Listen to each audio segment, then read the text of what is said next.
Hi, everyone, and welcome to the Lure Fishing Project. This is one of the big events for the year. This is the Daiwa BREAM Australian Open brought to you by ABT. This one was held out of Drummoyne as per usual and was run on the 19th, 20th, and 21st of May. An absolutely cracking event. Now, what's interesting about this is we've got three different anglers with three different sets of circumstances to take their respective places. There's a lot in this. I really hope you enjoy it. I've really enjoyed having a chat. Let's roll the intros and I'll tell you all about the bite periods and what happened. And then you can get into the angler interviews. It's going to be a big one. Here we go.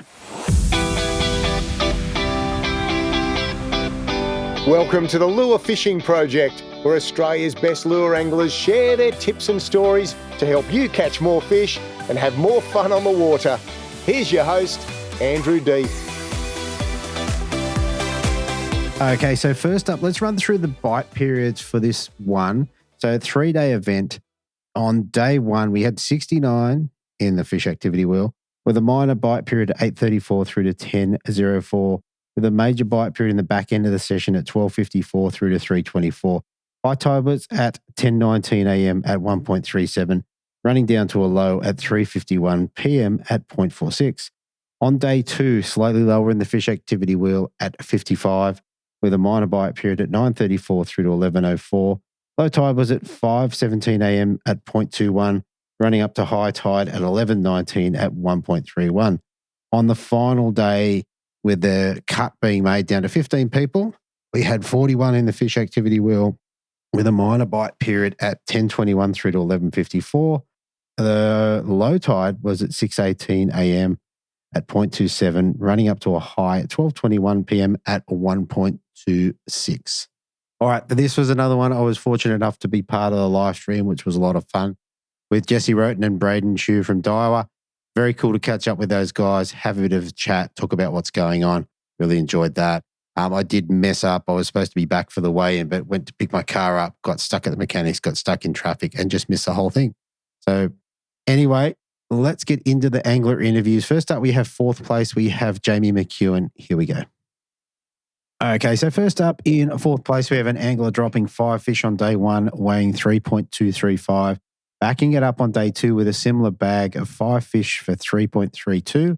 And then coming home on day three with a 4.4 kilo bag to land in with 10.955. And fourth place, I have Jamie Mckeown. Welcome back to the show, mate.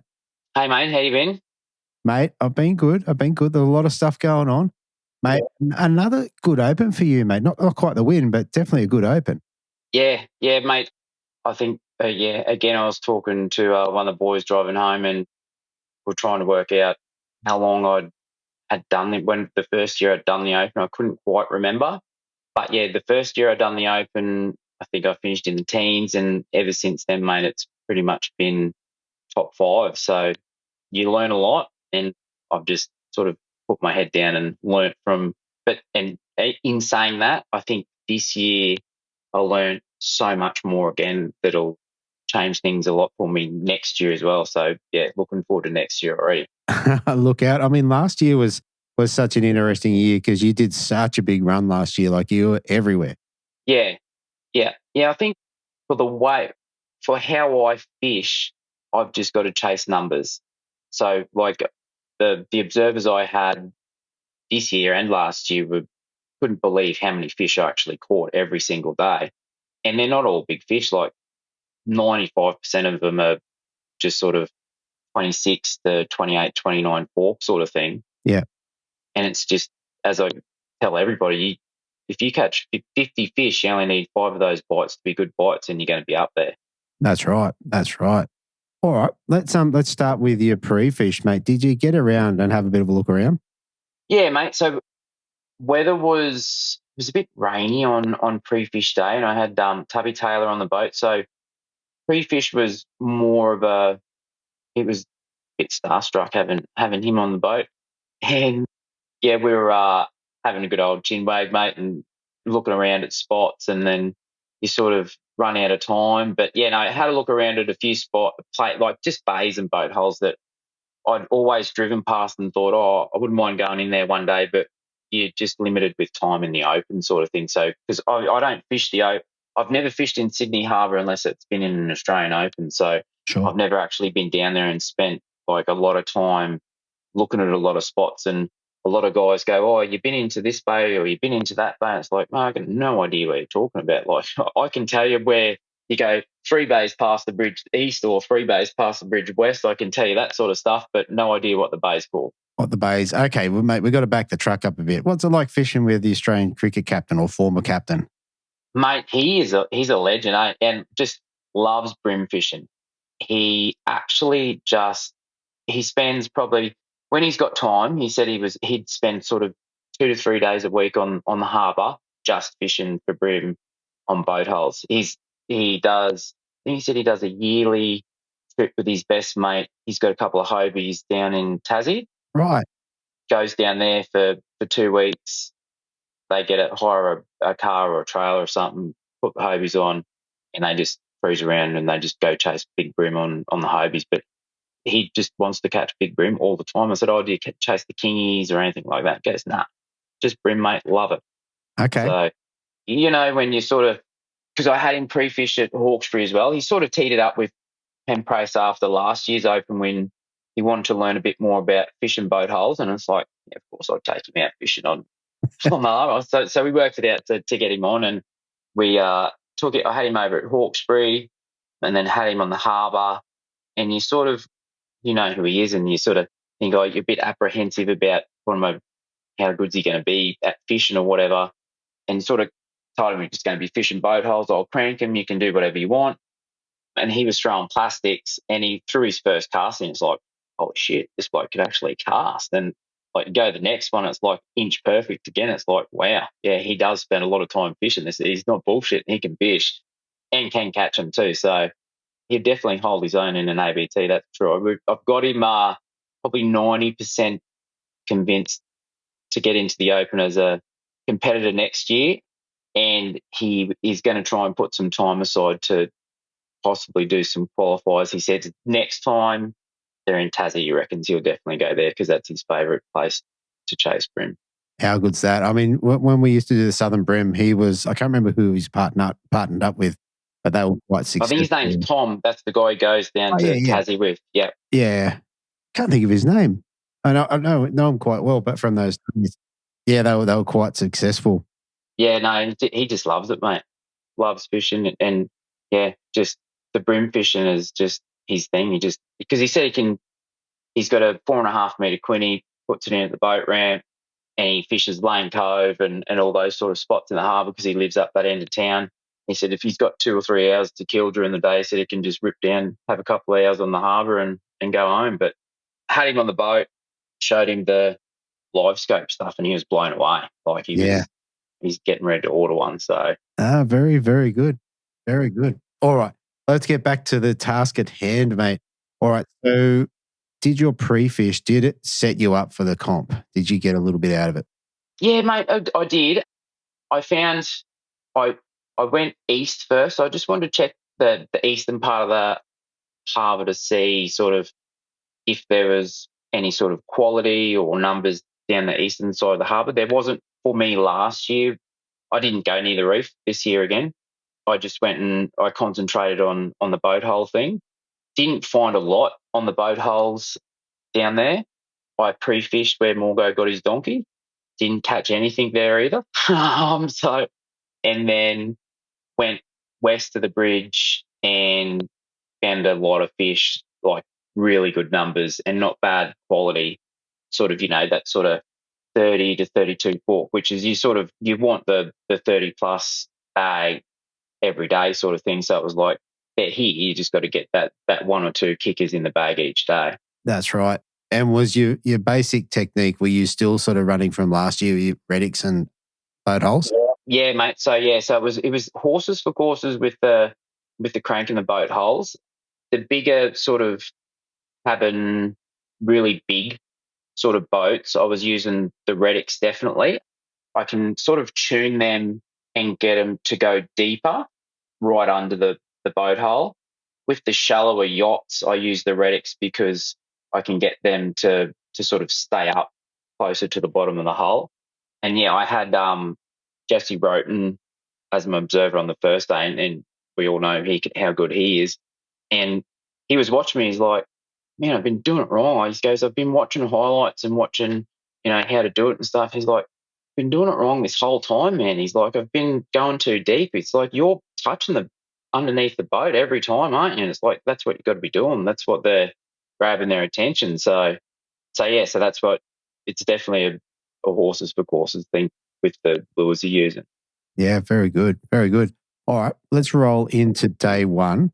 You ended up taking 3.235. Tell us about your day. Tell us a bit about it.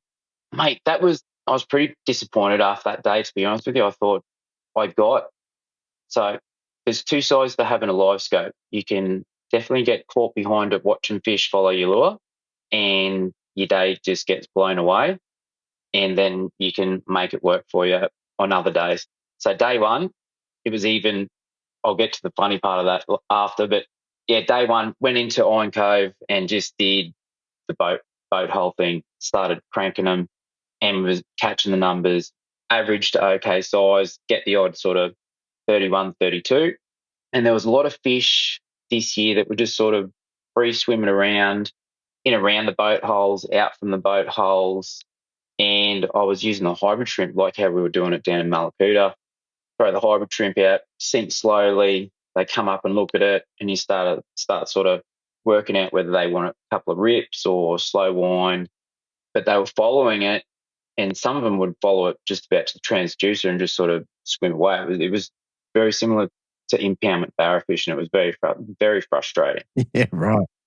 So I reckon I blew at least an hour sort of early-ish in the morning. I had a bag chasing these fish around, and like I just said to myself, like, stop looking at the frigging sounder and just go back to the boat holes and start catching fish again, and go back to the boat holes, start catching fish again. I said to Jesse, I said, if I go out there chasing them frigging things again, tell me to stop being a dickhead and go back into the boat holes, will you, just to pull my head in. So did a couple of runs of boat holes, see a couple of fish, start throwing the hybrid shrimp again. It's like half an hour's gone, I go back into the boat holes again. So yeah, no, it can burn you, the live scope. So, but yeah, I ended up, because of that, I spent the whole day in Iron Cove. By the time, usually I can fish that and have it all done sort of by lunchtime and then start running around a bit. But because I was spending so much time chasing these fish that weren't really eaten, I was in there for the entire day. Wow. Okay. So if you're cranking the boats, how much input have you using your live scope for? So I can definitely see like fish on the ropes and fish underneath the boat holes. Like sometimes you'll only see 2 or 3, and other times you'll see like hundreds under the hull. And sometimes you'll see them sort of halfway down the rope. And with the live scope, it helps because before live scope days, I just throw the crankbait in, bring it through, and if nothing ate it, straight onto the next boat hole. These days, I sort of put it in. If nothing eats it, you'll sometimes sort of bring it to the rope and give it a couple of really erratic sort of rips, and they'll come up from the sort of halfway down the rope sort of thing and eat it that way. Yeah, wow. So yeah, you can sort of use that to your advantage on the boat holes as well. Yeah, so it does help, but also if people haven't got live scope, they can absolutely do what you're doing with a pretty decent success. Mate, I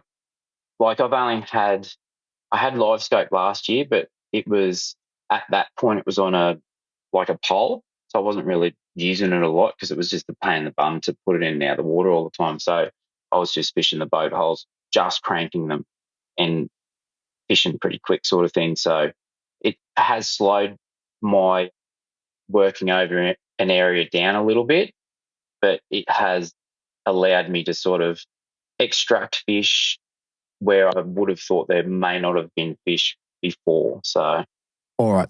So day one, you ended up, with your 3 and a bit kilo bag. Were they all pretty much your sort of, they would have been around that 30, 31 fork? Was that what you?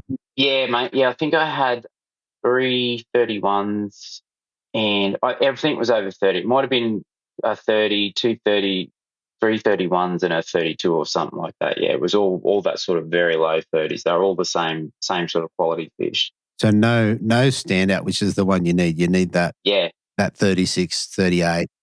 Yeah. Yeah, 100%. Yeah. All right. You said you're a bit flat. Where did it leave you in terms of what am I going to do on day 2? Because, okay, now you got ground to catch up. Yeah. So even though from previous opens and sort of getting those every year in the Open, except for when Sow and Pigs was so good to me, every year in the Open, my first day is my worst day.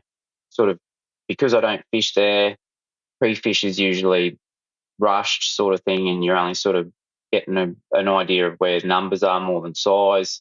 I sort of can build on each day and move around a bit more. So I think I was 11th or something after the first day, and I think I was a kilo or something like that, or maybe 7. I can't remember. I was a fair way. Yeah, no, you're only like 700 grams. 700 grams after the first day. So I knew after the first day I had work to do, but it was definitely achievable going back. Even from last year, I think I was quite a way off Muzz last year with where he was and what I weighed on day one. Because I remember Muzz he got a cracking bag on day one, and I was still those sort of low 3s on day one. So knew it could be done, just had to get those bigger bites. That's right. All right. So day 2, what was your plan? You going straight back in, or you're spreading your wings a bit? No, mate, no. I was pretty confident that there was so many fish in Iron Cove that I could go back and drain it, like absolutely just sort of go over and over and over it sort of thing. So, and I was determined not to get sucked in to the live scope chasing fish so much, which worked a little bit better. I wouldn't say 100% better, but it definitely worked a little bit better. So, yeah, went back into the exact same spot, started same thing, and more concentrated on boat hulls. Tried a few different things on this time for those sort of mooring block fish and the fish that were sort of mooching around. So I put on a baby vibe. I still had the hybrid shrimp on, put on the micro mussel, just all those sort of more finessey sort of smaller things that I thought might sort of work, all which got the attention, but didn't sort of. I think I caught one. I don't think it ended up in the bag in the end of the day, but I caught one on the micro mass. Baby vibe weren't really interested in that too much at all. Hybrid shrimp, they sort of were keen on it. Every time you'd throw it and get them following it, they really sort of looked like they were going to like smack it, but they just, I don't know what it was. They were just, knowing when we go a bit later in day 2, I know now it was the size, that it was just a little bit big for them to commit to it. So they were keen on it, would follow it, just would shy away from it at the end of the day. So did the first group of boat hulls, and then there's another group sort of over the other side.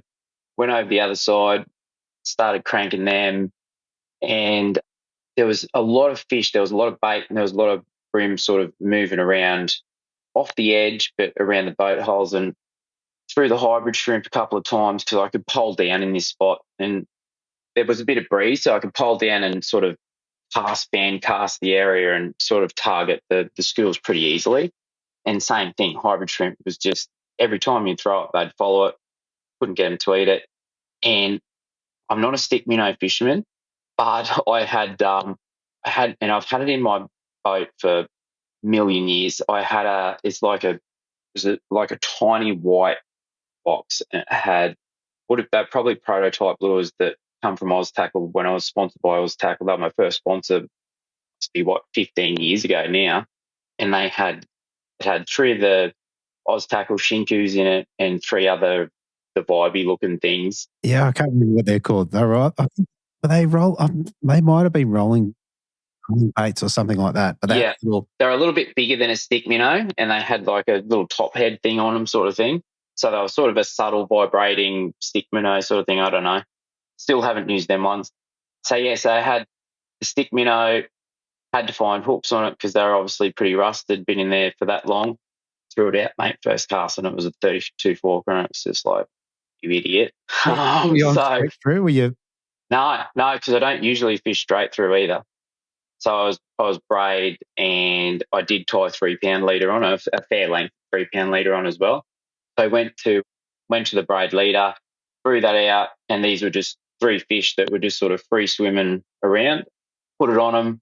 They didn't want it on the drop. They sort of would come up, watch it sink down, and I just gave it 2 hops and then just 2 cranks, like slow roll cranks, and this fish just devoured it. I was like, yeah, okay, I can work with that. Yeah, okay.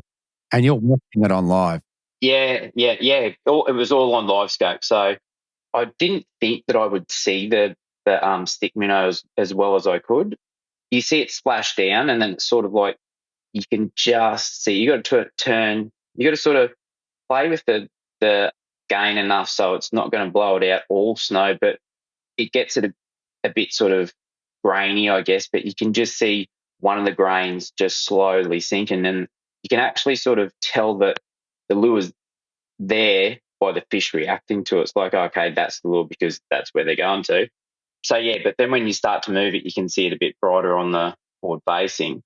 And, yeah, so I got the first one, and then I kept I'd fish the boat hole, crank it, and then if I saw sort of free swimming fish away from the boat hole, I'd use the stick minnow. And then just pegging, like, catching really good numbers, but just not great fish. It was better quality marginally by, I thought the bag would have been probably a couple of 100 grams heavier than the day before, but it wasn't as big as what I thought. They were sort of a little bit thinner, I think. Yeah, okay. Just by length, I thought they would have been a bit better. Yeah. But they were, just sort of a bit spent sort of thing. So I sort of worked the stick minnow on the edges and cranking the boat holes, and then started to see a few fish on the mooring block. So then I started using it on the stick minnow on the mooring blocks as well. Oh. And started catching them. How I was doing, I was sort of throw past the rope, wind it back to the rope, so it was on my side of the rope.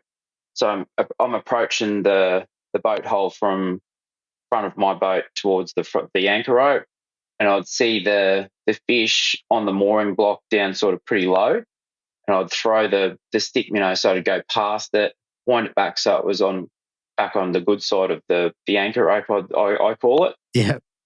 And then watch it go down, and you see the fish sort of where you might see 3 fish, they actually turn into maybe 6 or 10 or something like that. That you can't see materialize in they sort of sit in like a bit of a well around the mooring block where the rope must swing around with the tide and the wind sort of thing. You can't see them that great.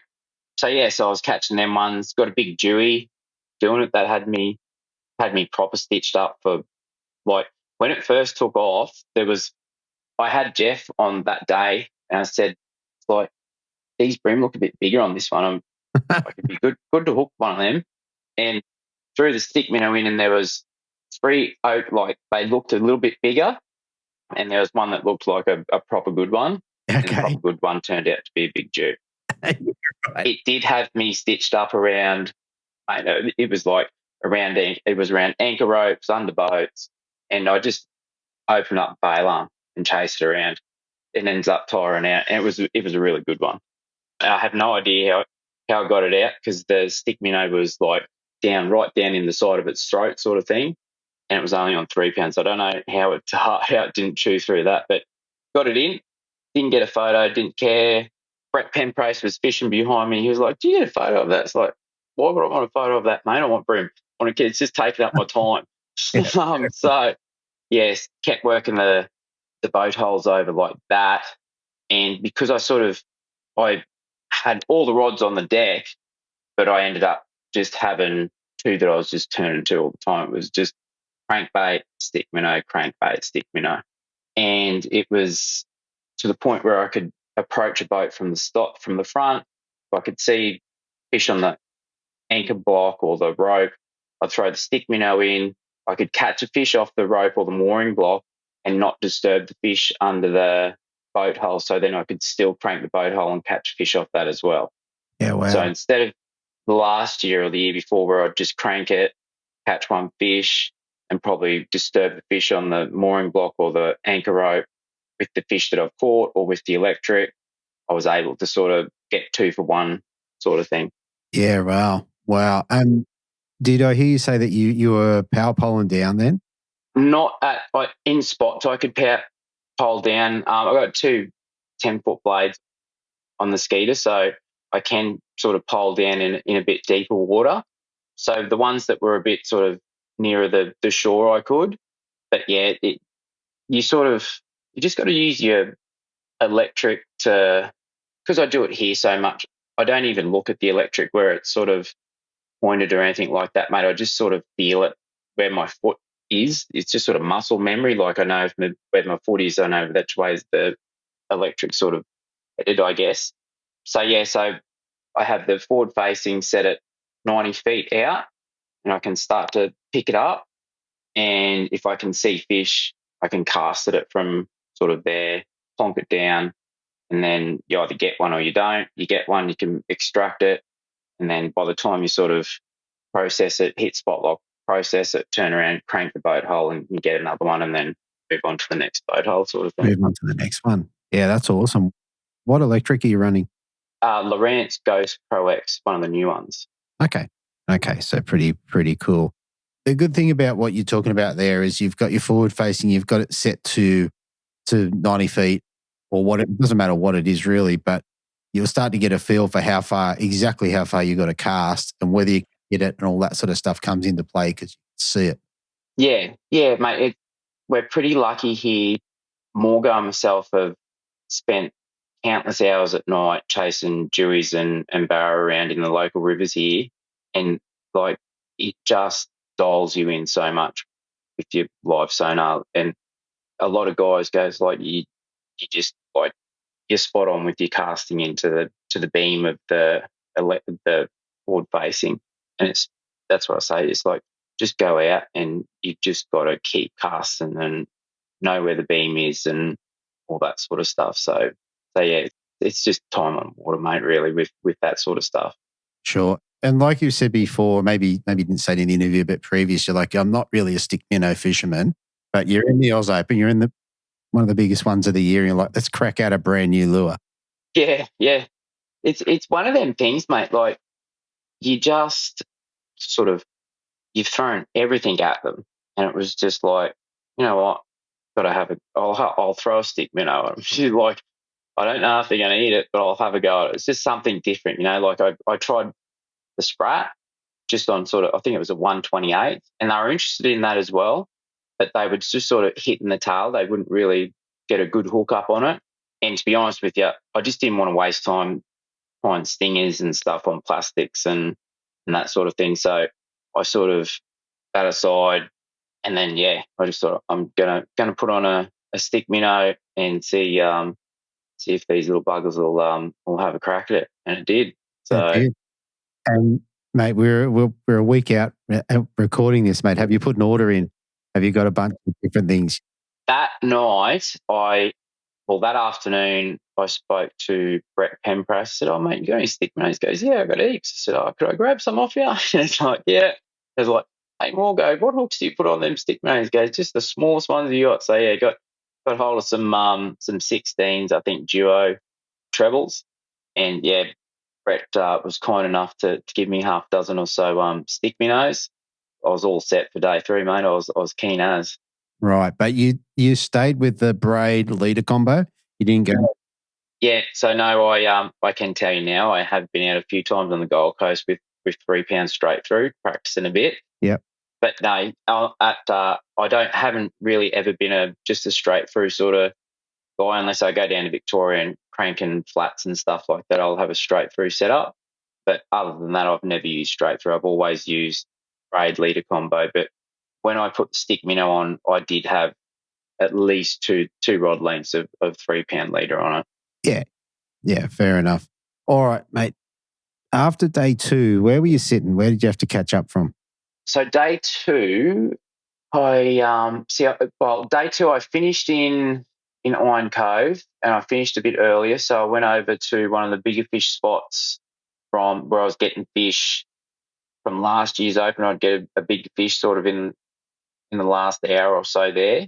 And at that point I left Iron Cove, I think I had it was more sort of 32s, but I had 128 that I needed to get rid of. Had that fish on, lost it, and Jeff can attest to it.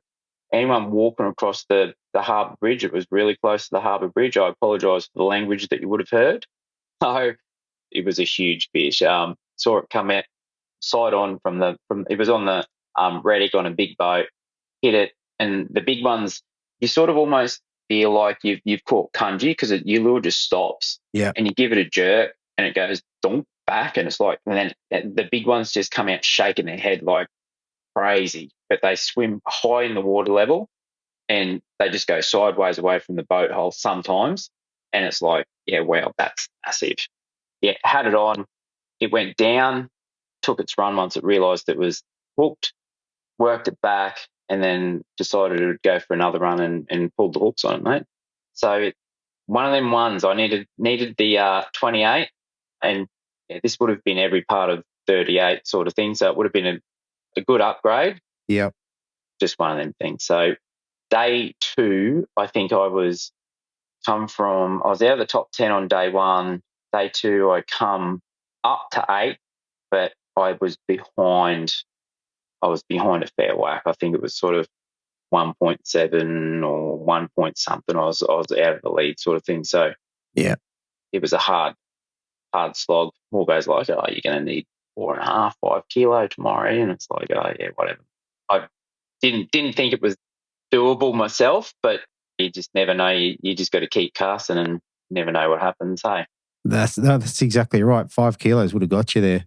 So definitely possible, you know. Yeah, and it's been done before. So yeah, you just cast until you get those big ones, mate. That's it. All right, day 3, mate. You're still obviously giving it a red hot crack, and you got a much bigger bag. You put an extra kilo and a bit in the bag. Tell me about it. Yeah. So day 3, I was excited because I had a handful of stick minnows, so I wasn't so afraid to lose them, and I was really sort of dialing in that sort of pattern and had the cranking the boat hole pattern obviously worked out as well. So I had the 2-prong approach, and I went into Drummoyne Bay, 5 Dock Bay, sorry. Went in there, I know if you guys fish the flats up the back for good fish at certain times, and there was a few boats up there on pre-fish day, but I don't mind fishing the boat holes in there as well. You sort of get, I sort of alternated that and hen and chicken last year when I won. You'd get solid bags out of there. You weren't getting the crackers in there, but you'd get sort of, the 32s, that sort of area. Mm. I knew hen and chicken had copped a fair pizzling day 1 and 2. There was a lot of people in there fishing the flats, and they were alternating the flats and the boat holes. So I thought, not going to go there, let them have that. I'll go into 5 Docks, not sure who's been in there previously, like guys that mightn't have made the cut or guys that were in the cut, but I was just going to go in there and have a crack. Usually, when I go in there, I don't see anyone. So went in there and, pulled up at the first boat, I think it was, and there was sort of half a dozen fish on the mooring block, put the stick minnow in, caught one. It was like a 26 forker, that in the well, cranked the boat hole, 28 forker. So I was like, cool, I can do this. I can get a bag pretty quickly sort of thing. To me, the Open is catch as many fish as you can and you just need to get those 5 big bites and you're in with a chance. Yeah. Now, for anyone that hasn't heard you talk before, mate, you're sponsored by Samaki and you had a fair bit to do with the Reddicks. Tell us about how you use those and how you go about approaching a boat. Just give a quick rundown of how you would do it. Yeah, mate. So it's sort of, you got to tune it and retune it until you sort of, I'll tune a lure and throw it a dozen times and not get a bite, and I'll put it in the box and won't use it again. But I should, but I just don't get the time to sort of muck around with it, because you might just overtune it a bit and you think, nah, I just want to take it off. I want to start from fresh, a new one. So, yeah, you just get the pliers, and where the toe point is, with the Reddick, there's a little scallop out of the bib where the toe point's sort of recessed into, and you just get the pliers and you literally just tilt the toe point over. So you can leave the split ring on, you can have your line tied onto the split ring, and you're literally just tilting it over to whichever way you want to swim. So I generally fish approaching a boat hole. I will always, most of the time, I have two set up, but most of the time I will fish the right side of the boat hole, just because I find it when I hook a fish, I can use the boat, and me angling, I feel more comfortable to go out that way with the rod rather than out that way with the rod. I use the boat hole, especially with the big fish. I use the electric a lot more than the rod and the reel. Yeah. So you just have your drag set to whatever you think's not going to break, as firm as you can without breaking, and drag them out. I had a lot of questions last year. Why was I using such light drag?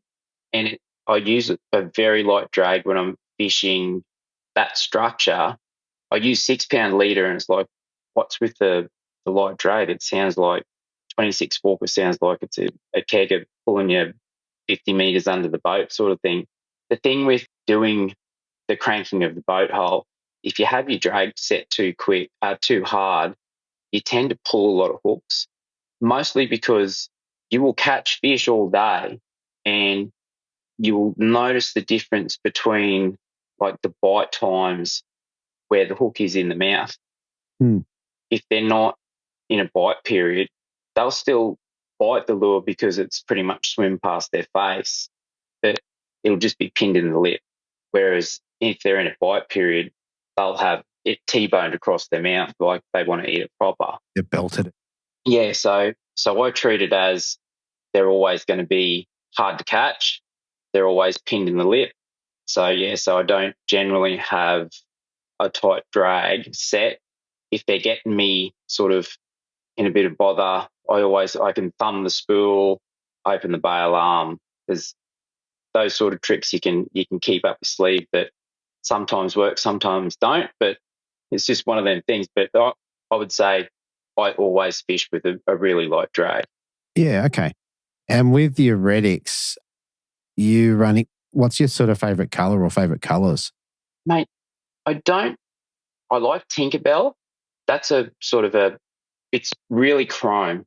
Like I really am a believer of that cranking the boat. Like if I was anywhere else fishing rock walls, cranking rock flats or weed edges or anything like that, it would be the last colour I would pick up, the bright chrome.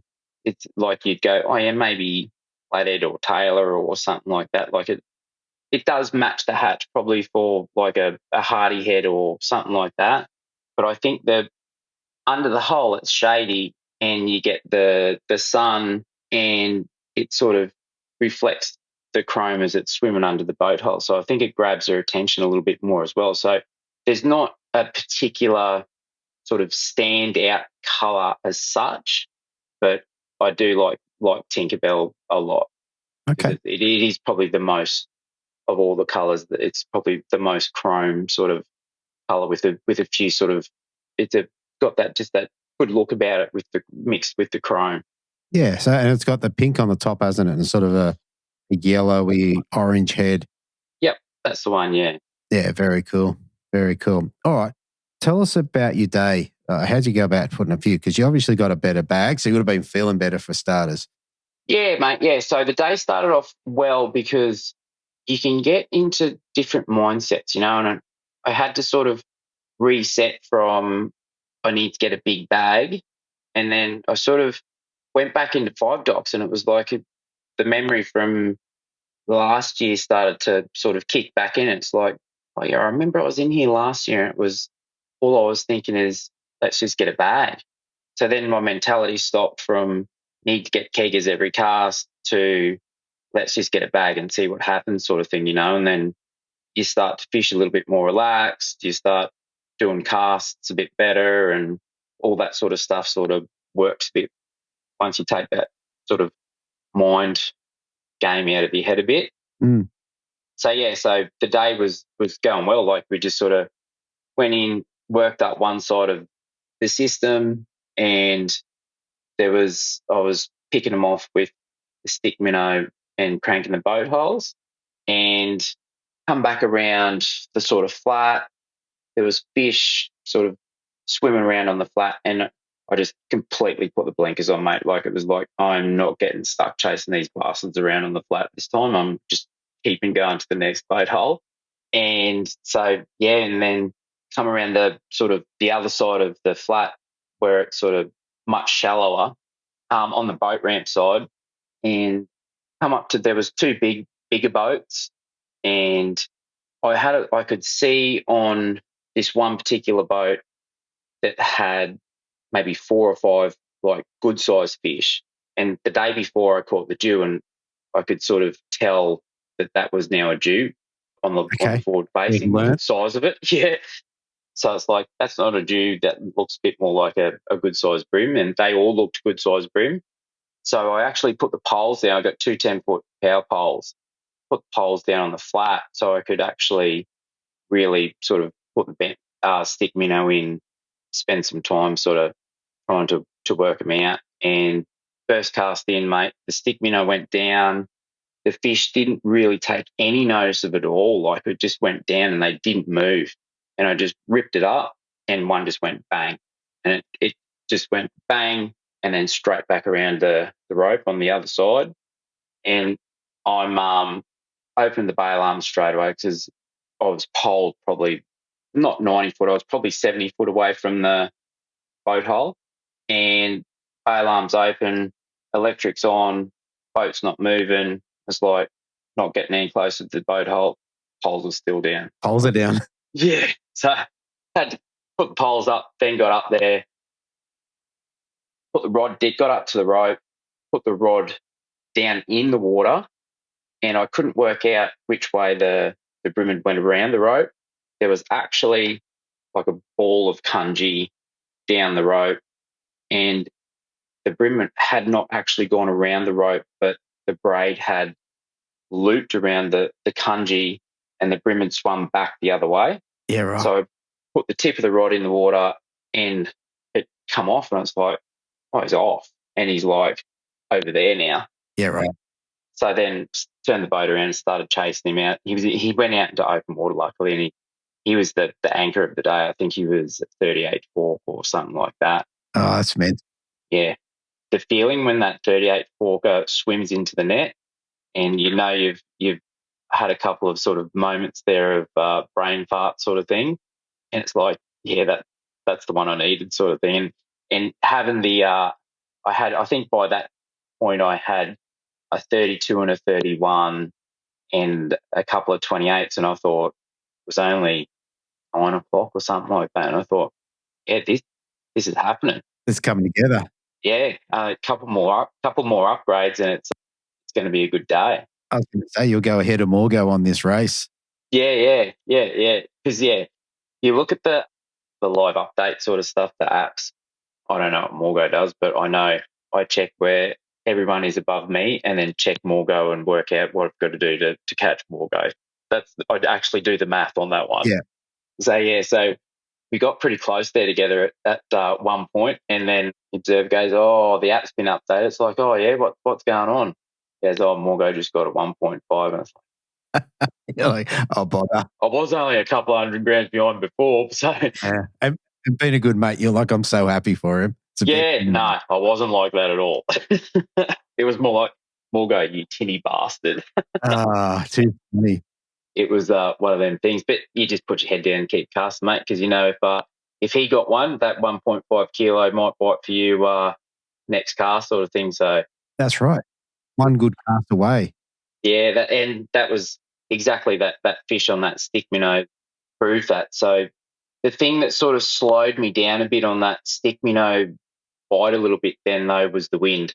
the wind picked up not long after that, and it was pretty strong, particularly where I was fishing. So the only boat holes, it reduced the amount of boat holes I could actually use on the stick minnow.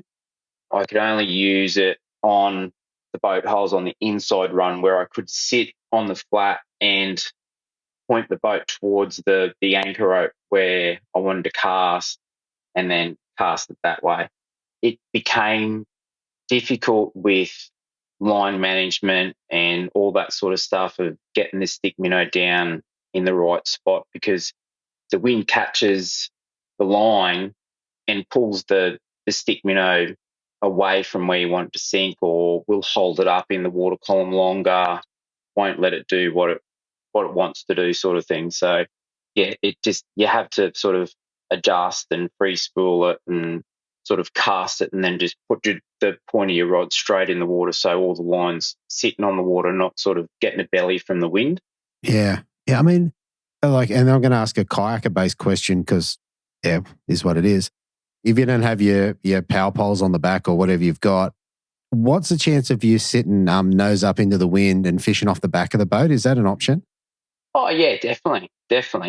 I like to approach the boat holes mostly because of, that's what I've learnt from cranking the boat holes over the years, is majority of the fish is sitting towards the back of the boat. So when I'm cranking the boat hole, I get the lure in quick to the back of the boat hole, and it gives you more time with the lure under the structure, and the fish will follow it for longer. I've found if I'm cranking it from the back of the boat hole, throwing it up at the anchor block, and you're cranking it down, and then you might only have a metre of boat hole left before you run out of boat hole, and the bream will come out maybe a foot, but you'll see the difference between how they react to it. When the lure comes out, the fish will still poke their noses out with it, but they start to become real shy with not really committing to it. You give it a couple of little baby twitches and they'll come at it and then go, oh, nah, swim away from it. Sometimes I'll eat it, but 9 times out of 10, they sort of get a bit shy of it when it's away from the boat hole. So, yeah, that's what I worked out. Approaching it from the rope end, the mooring block end, because most of them are down under the rudder or the keel sort of thing. You've got more boat length or more structure length to get them to eat the lure. Yeah, very good. How do you sort of finish out your day? Like, you must have had a couple of good fish in there. Yeah, mate. So I pretty much, I was very mindful not to sort of get stuck in one spot, because I'd done that too much on day 1 and 2, and it cost me. It really did probably cost me. So day 3, I was very much not sticking to, like, I'm only going to be here an hour, then I'm going here, then I'm only going to be here an hour and going there. It was going to be, I'm going to go in there, see how it is, get a feel for it, and then if I need to move, I'll move. If not, I'll stay. So the 3rd day, got those fish, and the wind picked up, and then it was like, you know what, I feel like I need to move. I need to get out of here now, because it's just feeling different in the bay. So pulled up and went around to, I think it's called Berry's Head Bay or something like that. Morgo told me what it was. It's sort of, I think it's if you're heading from west to east towards the bridge, mate, it's the 2nd bay on the left before you get to the bridge. That's the best way I can explain it. That's where I know where it is anyways. Okay. I think there's a few old, I think there's like a maintenance wharf on the right-hand side, and there's a few boats in there on the left-hand side that sort of have held fish in the past for me. I think it's Berry's Head Bay. I'm pretty sure it's that, or Benny's Head Bay, or there's something like, it starts with B anyways. And it's not a no-go zone. I have checked that for any of the locals that think I'm saying the no-go zone one or something like that. So, yeah, no, went in there. We did go in there and pre-fish with Tubby, and there was some pretty good fish in there. So day 3, you're sort of winging it in a sense of, I don't know who's been in here previously, but I don't usually take a lot of notice of that, because the way I fish it, if they're fishing the same as me, they usually don't, with the forward facing, I have actually spent time, crank them, catch one, and actually watch the fish do after you catch the fish and you've pulled it out. They usually go down, and I might go down for 2 or 3 minutes, and then one might go back up, and then two might go back up, and then after sort of 5 minutes, the whole school's back up under the boat. So they will go back up. So you go in, have a look. It was a bit bare. There was a few fish here and there. I think I got rid of one of the 28s for a 30. So I think I had, at that point when I went into that bay, I had the 38, a 34, a 32, and two 28s. So I upgraded the two 28s to the sort of low 30s, and then got down in the bay, and there was a charter boat that was cleaning his boat. Yeah, out come the aquas and crabbies, mate, and upgraded a couple there as well. So Yeah, no. it was just good timing. It was that was just lucky, hey. Like, Yeah. you're just in there fishing the boat holes, and old mate sort of not there for any other reason than whatever he's doing, and yeah, start catching them, and that was cool. And then yeah, kept moving on, and I think I got another 34 or something like that. I knew it was going to get close. Morgo's 1.5 was the one that he was always going to beat me. Mate, I was coming back and it's like, Morgo's got 4, he's beat me. Can't believe it.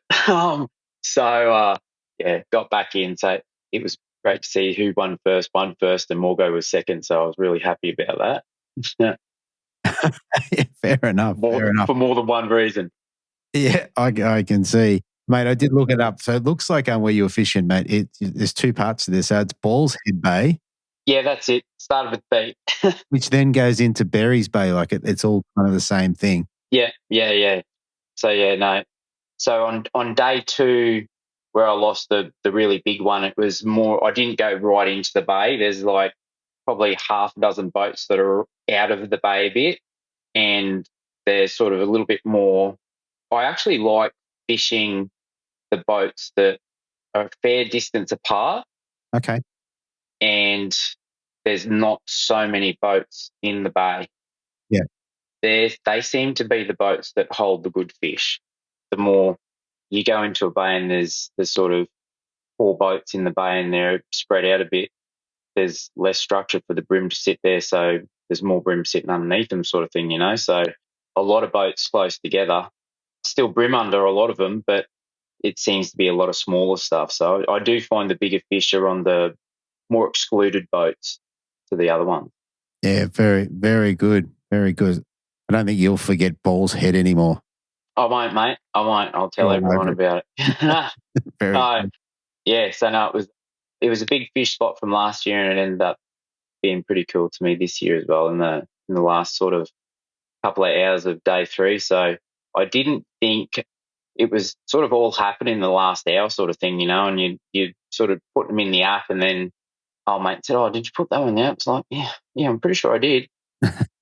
And he's like, "Oh, it's only saying this," and then you put it in. Yeah, so it gets a bit hectic there at the end when you're trying to just sort of, you're really chasing that one big bite. You know, you're just one big bite away from winning the Open. So yeah, you're sort of getting it in and then weighing it or measuring it, getting it in the live well, upgrading it, you know, getting the weigh bar out. I think there was one stage there where I had sort of 332s that I was trying to work out which one was the first one to go on the weigh bar, and it was all happening sort of thing. So yeah, no, it was cool. Very good. And I assume that kind of rounded out your fishing for the Open. Yeah, mate. So that was the last spot of the Open. So yeah, I didn't cover as much ground this year as what I did the year before. So yeah, and it wasn't really by choice. I would have liked to have. I really did get sucker punched by the forward facing on day 1. Yeah. And then day 2, because I didn't see any other boats in there day 2, I thought I'm just going to go in there and just drain it, like catch every single thing I can. And that was just that vital little adjustment I needed to do with the stick minnow, mate, that made all the difference. So wish I had have adjusted to that a little bit earlier. Well, this is the thing. I mean, from what I understand, so day one and into day two, you kind of got held up a little bit with your forward facing, but by the same, that turned itself around and you're able to use the forward facing. Yeah, so that's what I was saying earlier, that it sucker punched me on day one and a bit into day two, and all it took was me sort of not being so stubborn with what I was throwing and actually broadening my horizons a bit, mate, and putting the stick minnow on and still using the forward facing. And yeah, you could, like, even I caught the first one pretty easy, and then it was like, righto, it sort of gave me that sort of false sense, like that pack was sort of pretty hungry. They were out in the open probably chasing the bait fish. Fish in the boat holes, same thing. Like, some of them would follow it down but not eat it. I didn't have not one eat it on the drop. It would go all the way to the bottom. I'd let it go to the bottom. They'd sit there, look at it, and then I'd give it a couple of like flicks up, and then it'd get their attention. They'd go after it. But after you flicked it up, if you stopped it and let it drop, they'd shy away from it. They'd spook. So then I worked it out all by watching the forward facing, throw it in, flick it up, and then just slow wind it. And they must have just thought it was like a prawn or something that had come out of the mud or the sand where they were sitting, and thought he's flicked up out of it, tried to get away from us, and now thinks he's free swimming away from us and we're going to go eat it. We're going to eat it. It's about the right yeah. stuff. So no, it was just that size difference, mate, that made the difference for me in the end of the stick minnow to the hybrid shrimp that converted the follows to the follow and bites. Yeah, very cool. Very cool. I think it's very cool observations. Another observation that I'm sure you're probably aware of, last year, you got 10.405. This year, you got another 550 grams. Yes. I did notice that, mate. It was just fished better this year, hey? And fish is different every year. I think I spoke to a couple of guys and sort of said, I hope it's a grind, because I know if it gets real hard, then I can still catch them pretty good under the boat holes and pretty consistently. Yeah. So those real hard, grindy days are what suits me best, easy. And I didn't want to go to sow and pigs because I didn't want to get sucked in there and go there pre-fish day and catch them. They're usually big there. So if I go there pre-fish day and catch 36 forker early, I've got to go back there day one. And then you end up spending half a day there and you come away there with 3 good fish, but nowhere near enough to be in the race of it. So didn't want to go there, didn't want to know if they were going to be there or not. Okay. I just wanted to sort of do what I had planned to do, and that was just the same sort of stuff as the year before. And that sort of worked for me last year, so nearly worked for me this year. I mean, I only started sort of the sow and pigs was probably good to me over the years, and it was the year that sort of it burnt me a bit, where I had a good pre-fish on it, and day one it had just shut down and didn't have too many fish. Went up to Middle Harbour, fishing around the edges, not getting much, and it was like late, right, last hour of day one or something like that. And I thought, just crank the boat holes. You do it at home all the time. Why aren't you cranking the boat holes that are right in front of you? And ended up pulling like 3.6 or 3.7 kilo out of there in the last hour. And it's like, there's so many boat holes in Sydney, you idiot, just do it. Yeah. So that's how I've not worked out that pattern. That's how I've just thought that that's a pattern that is that much of that structure. And I've found that Sydney Harbour is one of them places, guys that have been there like early on in their Aussie Open stuff, like Chris Greensall and stuff like that. So my best advice I can give to anyone that's doing the Australian Open is don't get sucked in by all the structure. Like, you know what you're good at, you know your techniques that suit you, go and find structure that you can go do that at. And that's what you just got to put the blinkers on, because that's what I learnt most in the first year of my Australian Open. Was I just got on it. I was just in awe of, like, there's all the sort of pylons, there's the water ferry jetties, there's the bridges, there's the awesome looking rock edges. There's just so much going on. And your pre-fish days spent running around like a madman, and you go to day one, it's like, that was all pretty cool. What am I going to do? Mm. you spend day one doing the same shit and you end up with an okay bag but not great. So that's the biggest lesson I took out of my very first Australian Open, was sort of put the blinkers on a bit, do what you do and make it work. Yeah, yeah. And it's obviously worked quite well for you. All right, mate. Look, all in all, you ended up in fourth place. Now, I think it paid down to sixth. Yeah, mate. What'd you take home? It was a two grand took home, so bit of a not quite make even sort of Australian Open Hawkesbury sort of event, but makes it a bit easier to bring a paycheck home and a fake check, mate. So no, the Australian Opens, mate, it's one of them things like if your name's not on the trophy, it doesn't really matter where you finish. It's one of the boys up here. It's like no one remembers who come second last year, so who cares, mate? Your name's not on the trophy this year. So that's right.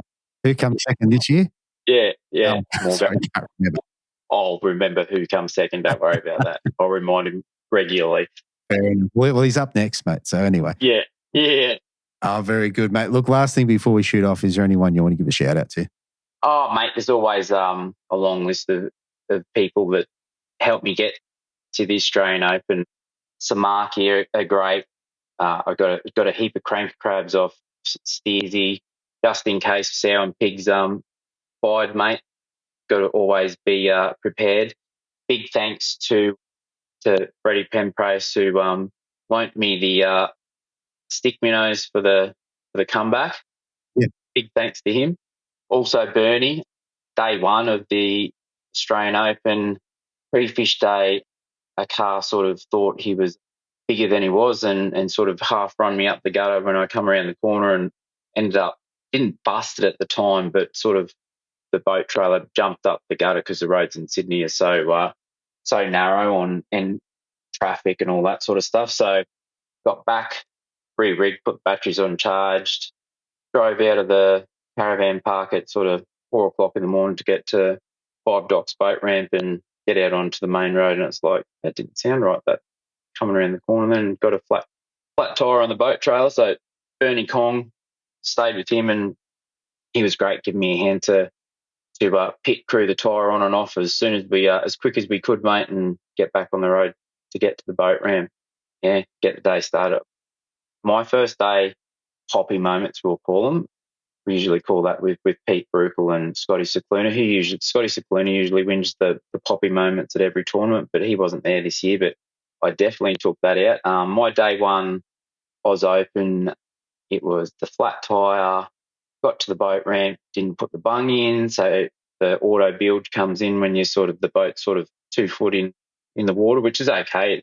I've done that more than once, so you know as soon as the auto build comes on and the water's spewing out the side of the boat before you even sort of get it in the water too far that the bung's still out. Yep.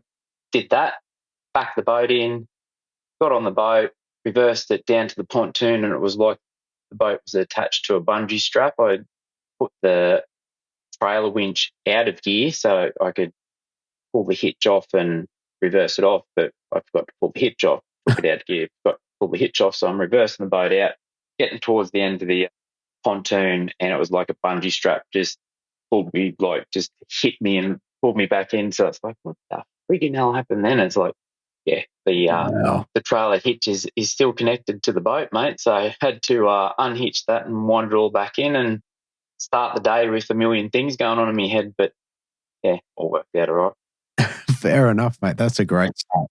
Special thanks also to the boys at Daiwa, that they put a lot of money into the Australian Open, so that great event sponsor, and the time that Morgan and Nicole put into, and yourself and Jesse and Braden this year doing the live stuff on day 3. So it's a heavily supported and viewed event, so it's great to be a part of and have success over the years, mate, and it'll always be my favourite tournament every year. And a special thanks to Tubby to come and show me how to fish the old school lures and catch them off the boat holes with that, mate. Yeah, 100%. That was probably the highlight of the whole trip, I reckon. Yeah, so good. All right, mate, we're going to leave it there. Look, thank you so much for jumping in there. Yeah, I do look forward to seeing next year. It's going to be very interesting. Like, it feels like the series is it's just building and it's becoming more interesting the older it gets. So Yeah, mate. Yeah, definitely. Yeah, I thought I learned a lot the first year in the Australian Open, but I think this year I actually learnt more than the first year. So looking forward to what I learnt sort of that last day and a half this year, putting it in to play a lot more next year. 100%. I think that extra skill that you've got a lot of different skills, that's one more to the list. It's got to pay dividends at some point. Yeah, I've got a full 12 months to really hone that in with what I can around here, mate. So Morgo might start blocking me messages now of what do you do here and what rod are you using the stick minnow on and what sort of what sort of straight through you using? It's like he's helping me now. The tap might dry up about this time next year when we get close to the Australian Open, though. Maybe. All right, very good, mate. All right, well, thanks so much for jumping on, and yeah, I'll talk to you soon. No worries. Thanks, mate. Thanks, mate. So up next, we have an angler dropping 5 fish on day 1, weighing 3.795. Backing it up on day 2 with 5 fish for 3.340, and coming home with a just over 4 kilo bag at 4.040, giving him a total of 15 fish for 11.175. I have Steve Morgan. Welcome back, mate. This is becoming habit in the Open. In my last 3 years, I've got a third, a second and a second. So I'm saying that the long format on Sydney Harbour suits my style, I reckon. 100%. A lot of it, like this bag, was mostly consistency too. Yeah, I think day 2 was famously in the Open, I say you got to weigh everything's got to be over 30 fork and the rest will look after itself. And I think on the second day, I must have weighed a couple that were under. I think over the whole tour, I weighed 3 that were under 30 fork. And, if they were over 30 fork, I would have won the Open. So, if I don't win, just catch more bigger fish. That's how you do it. That's right. It's pretty easy. One of the things I did like, and I think it goes back a couple of years as well, is obviously the live and the forward facing has played into it and definitely made it interesting to watch. Yeah, and look, during the Open, the thing that sucked about the Open was my embed hardware to put the sounder feeds into my live stream. I've got redundancy in there. I've got 2 of them, and both of the hardwares died on the one day. And it's like, I'll buy a second one. And so I had a second one sitting there and I went to crank that up and it didn't work as well. Luckily, I'm so anal. I've got a second redundancy. I actually have one, but it needs my iPhone with a USB-C in it, like my daily iPhone it uses to run it. And because that had the Estimator app on, I couldn't use my phone to run the sonar embeds because I had to do the Estimator app the whole time. So unfortunately, there's no recordings of some of the sonar stuff, but definitely that forward-facing live sonar stuff did play in different ways on each of the days. And surprisingly, it probably played less and less as the event went on. As you got to know the boats, like I'm never really targeting individual fish. I'm normally targeting a mass of fish. I'll shine it at a boat. Oh, there's 50 fish under that boat. I'll just go fishing for them. But that said, on the first day there was a couple of key fish that I did snipe that were just 1s or 2s that definitely made a difference. And look, if there was going to be a weekday of the Open this year, it was that second day. But for some reason, the last few years, I've always been able to come in with a real cracking fish on the last day. Last year it was the 39 forker. This year it was a 41 forker. And just goes to show you sort of don't give up because you never know when the fish of a lifetime is going to jump on in Sydney Harbour. 100%. And look, just to keep on that line, after just running through your forward-facing sounder course, it's good to see you putting all that into action, like as you have done. So, well, it's funny. Well, the course is made up of, it's the sum of all of my experience doing it. So you'll never find me doing a lot different to what I give away in the course. I don't have any secrets in the course. This is what I do and this is how it works. And that's for both bream, bass and barra. But as you practice it more and more and spend more time on the water with it, you get more comfortable in both picking what are bream, but also knowing what aren't bream. Like in the Hawkesbury especially, I got to learn pretty good what a silver trevally looked like on forward facing, and I sort of tried to avoid those. Likewise, I can pick Ludrick out pretty good now. I can pick kingies out pretty good now, and all of those fish I saw during the Open, I'd see kingies under a boat, and it's like, I ain't falling for that again. I'm not throwing something in there because I'll be tied up for 10 minutes trying to get my lure back.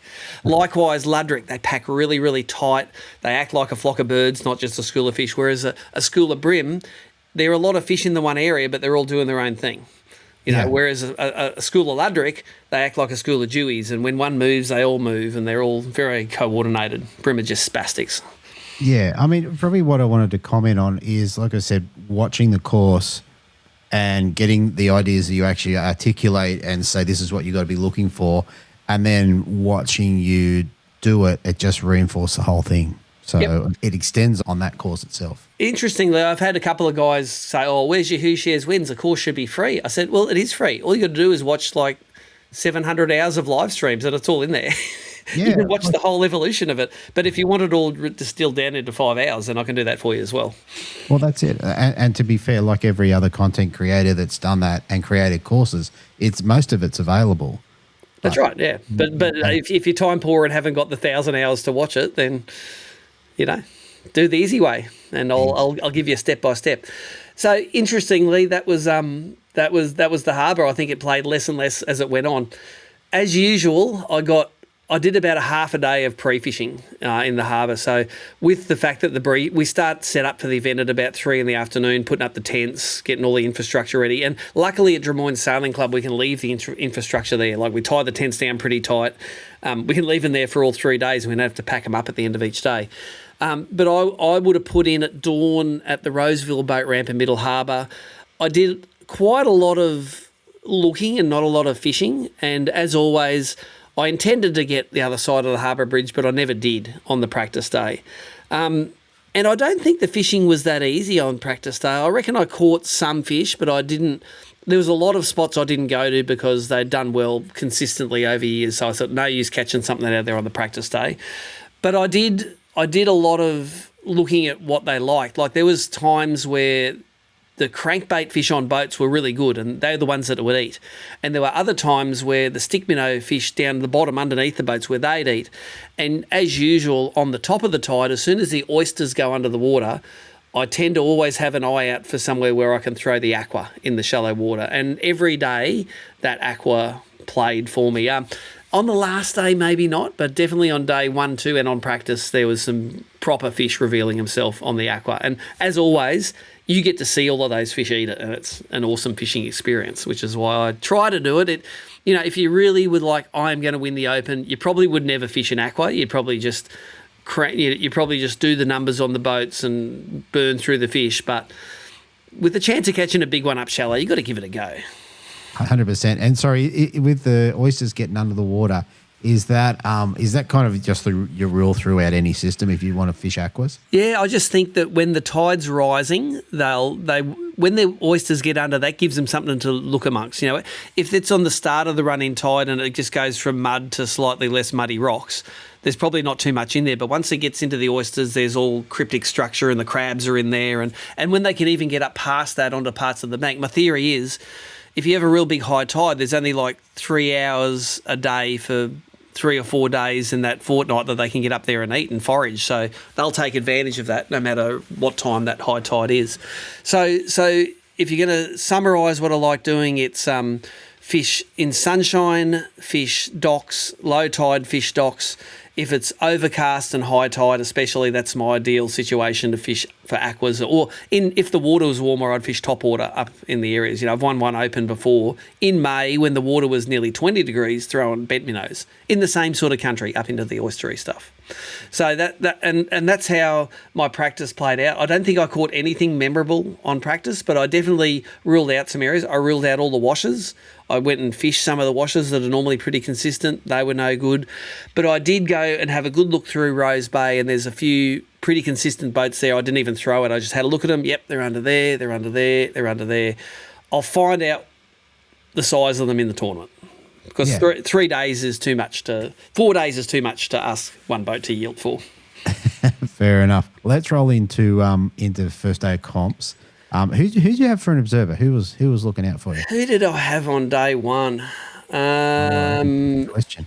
I'm thinking about it. I'm looking at my highlights here, trying to remember who it is. I think you had Jamie. Do you have Jamie Cole on the boat? No, he was my non-boater. He was your non-boater. Yeah. No, you had Nelson on day 3. I had Nelson on day 3. I had Lachlan on day 2. And who did I had Adrian Wong. I'd never met him before, but he was he actually has sent me photos since of fish he's caught on aquas, saying thanks for teaching me the technique. It's here's my first fish on an aqua with a photo of a big bream with the aqua in its mouth. So, and that's what it's all about. I really want all the observers to go and take all that they learnt and try that in their own areas to catch some fish. So yeah, I had Adrian on the first day. He was pretty quiet, but he said he had a pretty good day learning and observing the techniques. Yeah. Interestingly, so it was a later and later tide every day for the Open. So mid-morning at the start of the Open was high tide, and it got to nearly the end of the session being high tide at the end. So morning of day 1, I was sort of, it was nearly low at the start, and I went straight up into Middle Harbour because I wanted to run some of my spots that might have had fish on it. I looked at the edges first, and after about 5 minutes, I said, nah, these edges are way too low to fish. I've got it out of my system now. I started running some docks on the edge, and my first fish of the Open was a 35-centimetre fork-length fish that I caught on it was my second fish. My first fish was a just legal on a crank. The second fish was a 35 on a crab off a dock. And like with docks, I don't actually scan under them, and I don't not throw at them if I don't see any under there on live sonar. I normally throw at the dock, and then I'll swing my live sonar around and have a look to see if there's anything following it down. So at this one dock, I actually pitched it in there, and as I was swinging it around, there was a fish already on it. So, and it ended up being a 35 forker, which is a great start to the Open. I got 2 fish, a just legal and a 35 forker straight away. After that, I ran into Aaron Tracy, and I might have had 2 or 3 fish, and he might have had 2 or 3 fish.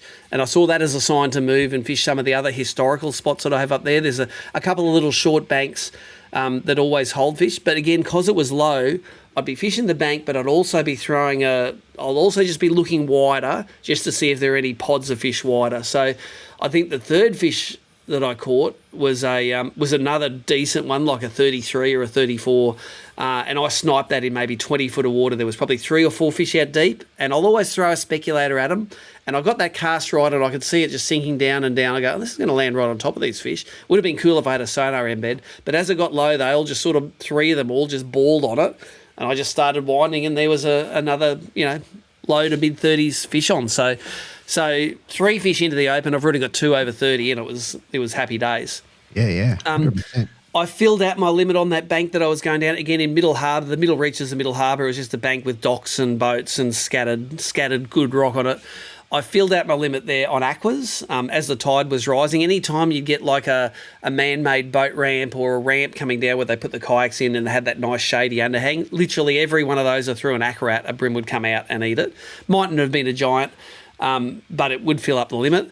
And at the end of that stretch, which is sort of right in the middle of the nexus of Middle Harbour, you go up from the Spit Bridge and you can go 3 different ways. This was just a rocky bank sort of right on the middle of that intersection. There was a tree coming in the water, and there weren't any shags on it at the time, but I know there'd been shags sitting on it because it was white. Yeah, right. And as usual, skip the aqua in there. I started wind. So I'll normally throw an aqua in as close as I can. I'll wind it along the surface until it gets to a depth where I can't see the bottom anymore, and that's where I'll sink it, because my theory is if the aqua's coming out and there's a fish there, I'll see it swim out after it. And then if I drop it where I can't see the bottom, as it's dropping, something will come out from where it feels comfortable, deeper than the light sort of really harshly penetrates, and it'll come up and eat it.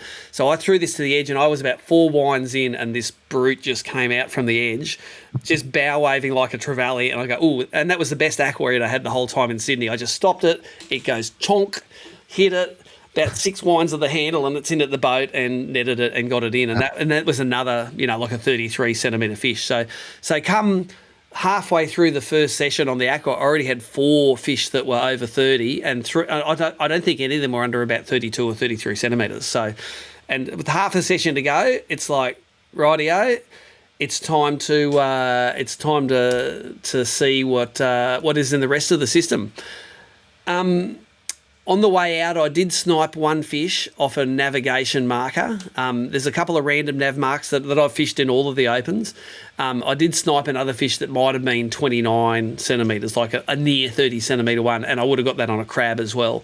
Again, on the forward-facing sonar, I could see the pole, I could see a fish, I could see a group of fish maybe 10 or 15 foot towards me from the pole. They're not always right on the pole. I'd scan around, I'd find it, I threw down that line. Again, I saw the fish all converging down on it, and after that, you nearly don't look at the forward-facing, you just drag the crab on the bottom and you wait for the rattle. You get that little rattle, rattle, rattle, and you just wind them on. So I left Middle Harbour, it might have been 11 o'clock or something like that. It would have been when the tide had started dropping down. And I remember going in and running. I ran a first boat in Rose Bay where there were a heap of fish. I didn't get a bite. I ran a second group of boats, maybe 4 or 5 boats in Rose Bay that I fished, didn't get a bite. I ran to a third boat in Rose Bay where I'd caught him before, and bang, I got another 30 centimetre fish. So that was sort of it. I was pretty happy with that, and I did a little bit of pre-fishing for the next day, but 5 fish for nearly 4 kilos was a good start to the Open. Absolutely. Now, I think, where were you? Were you in first place on day one? Can't remember. I left as boat number 3 on day one. No, I think I was... Oh, yeah, I might have been first. Yeah, I was. I was leading the Open after day one. I think there was 3 of us that all had 3.7 something. So even though I was first, I was joint first with 2 other guys, Ahmed and Mitchell. Who else had 3.7? Mitchell Nichols. Mitch Nichols had 3.715, and then Craig Noorbergen had 3.695. So there was...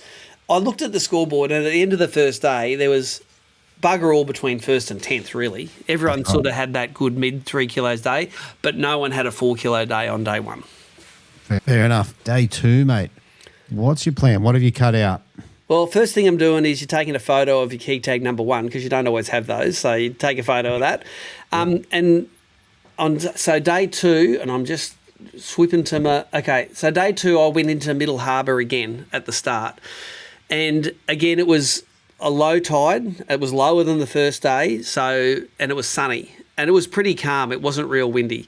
So I actually caught my whole limit crankbaiting boats on that second day. So Jamie Mckeown style, using both the Samaki and the zip bait, I think. I like tuning him to run left, because that's just the way I hang. We throw along the side of the boat, wind it underneath. And again, I got a pretty pedestrian limit that would have had no 30s in it, probably after an hour. I would have fished one bay, one boat mooring field, again, fishing the inside line all the way around, and I would have got my limit sort of straight away. I look at the highlights here. Fish 1 is on a crank, 2 is on a crank, 3 is on a crank, 4 is on a crank. So, and then 5 is on a crank. It wasn't until midway through that first session that I decided to get out of Middle Harbour, because the tide just was so slow coming up, and I went back to just the Eastern Harbour, and I fished a line of boats, and I remember tying on Callum's Little Muss. Right. I was sort of very stick minnow heavy going into that event, because the stick minnows had done so well at the Hawkesbury. But as soon as I put that Little Muss on in Sydney Harbour, like second cast, I would have got a keeper on it. And it's like, oh, this is all right. So I look at my highlights list here again. Next one, Muss, big one on a Little Muss. All of a sudden, we were getting some proper fish on the Little Musses. I did miss a bit in Middle Harbour on the second day. As the tide was coming up into the oysters, I did catch another decent fish on aquas, like another 33 or 34 centimetre fish. As the tide was coming up, I picked up an aqua. Second cast, I reckon, I hooked this one fish in the world's deadliest field of oysters. Held the rod up high, just sort of followed along, and that fish went straight through the canyons of oysters and then just swam straight out of the Open, the dumb bastard. And I got him. So I did actually leave Middle Harbour. I did have one decent fish that was over 30 centimetres. Yeah, right. And we haven't talked about any drop fish so far. I didn't think I lost too many, actually. I was doing all right, and I looked through the next one. I don't think I lost too many at all through the whole tournament. I don't think there might have been 1 or 2 that may have smoked me. I remember retying a couple of times with the aqua, but a lot of the times they're small fish that just take it and run down into the oysters, and when you set on them, you break the hook off. But I saw them eat it. Like, you could say, oh, that was a kegger, but it was like, nah, that was a 25 that just swam the wrong way into the rocks and got me. So, but then, it was sort of obvious when I ran back to the Eastern Harbour for the last few hours of the session that the muss was sort of really going to play. I fished Watson's Bay a little bit. I caught one fish off off a standing pole, like first cast at a standing pole in Watson's Bay, got one. 3 or 4 boats on, little muss, pitching underneath, got one. Went to run so Rose Bay, there's that group of boats that I run. First one I went to, they weren't on the boat. There was no fish on it at all. So I went to the next boat next to it, and all the fish had moved to that boat. I don't know, it's because the wind swapped or whatever, but I threw a muss in there, and I got another, like a 32, 33 centimetre one, like a proper size one. So at that point, I think I had 2 fish over 30 then, and 3 high 20s. And then after that, it was just running the boats in, like all of the boats that I like running. So Rose Bay, boat, run of boats. I always, again, target the inside line of boats, and I'm fishing history then, because I didn't really, once I caught that 5th one over 30 on day one, I sort of eased up on them. I said, well, better keep some of this run for the next day. So I actually did get, I fished more of those boats, and I did get a third fish over 30 off, I think it's called Little Bay. It's a little one between Rose Bay and Rushcutters Bay. There's only about 10 boats in there. One of them had a school of fish on it, and I got a decent fish off it. So I think I had 3 fish over 30 and 2 maybe 28, 29s in there. And I think that's about what I ended up with for the day. That's why I had only 3.3. Instead of the higher 3s, you know. If you could put another 2 33s in there, that's another 400 or 500 grams on it, and all of a sudden you got the same bag as you have on day one. But I left a couple out there on day 2. Fair enough. So on the final day, all right, so this is where what it all comes down to. What was your plan? Were you going back to Middle Harbour, or have you given that the flick? So I'm having a look now where I started with my first highlights, and no, I gave Middle Harbour the flick. I thought the tide's going to be too low. I've hit it a couple of days already. I actually started by fishing some lines of boats that I hadn't fished at all in practice or the event. I looked at the wind direction, and I looked at my map and found where the shallowest water was. So I ended up fishing, I think it might have been in Rushcutters Bay. It was blowing a bit of a southwesterly or a westerly on that last day. It was low tide, and on the eastern side of Rushcutters Bay, there's a really shallow sandbank that blows all the boats up along it. So I went in and started there, and my first fish, my second fish were both on mussels off those real shallow boats. And most of the boats in that bay are in 50 foot, but when the wind blows that direction, it blows a boat that might be sitting in 20 foot, it blows it right into where you can see the bottom under it. And again, that's what I like doing. So just bombing along, casting with a little mussel, got my first 2 fish of the day. Then I moved around the corner to Double Bay, and that's where I got the 39 forker last year. So I thought I'm going to tap into some of this mojo again. I literally did not catch a single fish in any of the time I visited the whole Open anywhere near where I caught that 39 last year. It's just either they move or they get hammered or whatever. Anyway, I saw fish on the live sonar under there, but I wasn't clever enough to catch them on a stick minnow or a mussel or a crankbait. But as I moved my way around Double Bay, I started seeing fish shallow on the boats, and I filled out my limit on crankbaits. So they were the zip baits, tune zip baits, just, again, fishing the shallow line of boats. By the time I'd worked through 20 boats there, I would have had my whole limit. Maybe one of the fish was 30 centimetres, maybe. Yeah. But all the rest were like 26 to 29 forkers. And how heavily have you got those tuned? Are they banging into the boat, or are you just trying to get them under? Yeah, no, I go pretty heavy. I think one of the things that Jamie mightn't emphasise is how important it is to not land the lure right next to the boat. So if there are fish up under a boat feeding and you can land 3 or 4 metres away from them and then swim it into the boat, that is a lot better presentation than slamming on their heads, because when you land it, splash it right on their heads, you can see on live sonar they go poof, straight down to the bottom. If they're not in a real feeding mood. If they're spooky, you'll spook them by landing near them. So I love the idea of, especially when it's windy and a boat swinging on its moorings, as it starts to come back your way, throw wide of them, and the boat sort of drags the fish towards your lure, and your lure goes in towards the boat. So halfway, when it's about at the keel level, that lure's under there, and then you speed your retrieve up a little bit, and it'll turn upside down and start, banging on that hull, and that's when you get a lot of the bites. Yeah, yeah. And I know when I get a followed, because I've got my Garmin perspective mode at the same time as my Humminbird forward mode, and I can see when there's a pack of fish coming. I go, oh, here he comes. I can slow down and twitch it and talk him into it. Yeah, and are you hanging up on the bottom much of the boat? Not at all. Hardly at all. And if you do, it's normally only just a bit of weed or kelp or some sort. And I can normally just give it a rip and it comes out, or I can just go with the rod tip and shake it off. So very rarely do I get, maybe I don't go as aggressively as some of the guys, but yeah, it meant by 10 o'clock that morning, 9 to 10 o'clock, whenever I probably had a limit, might have had 1 or 2 30s in it, but nothing special. But that was all right because something special was about to happen. That's right.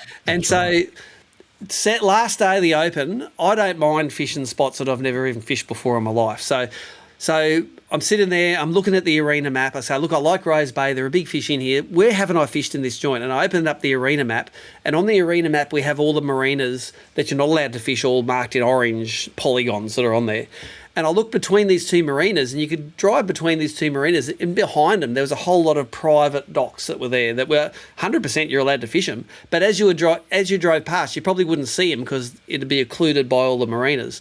So I'm sitting there, and I told my observer, Nelson, I said, Nelson, I can fish those ones in there. He goes, yeah, there's no lines around those ones. They're hidden a bit. And I nearly didn't fish them because on the other side of the marina there was a single red boat sitting there, and I go, oh, that boat looks pretty good. I'll fish that afterwards. So I went into this line of docks. There's probably only 6 or 8 docks in there.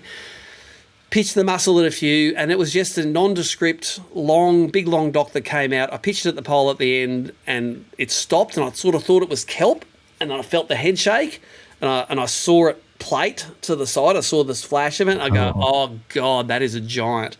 Yeah. So instead of pulling hard, I just whipped the electric around, put it up to 10, and I just moved the boat without really pulling hard on the fish. I just moved the boat till I was sort of, face onto the dock.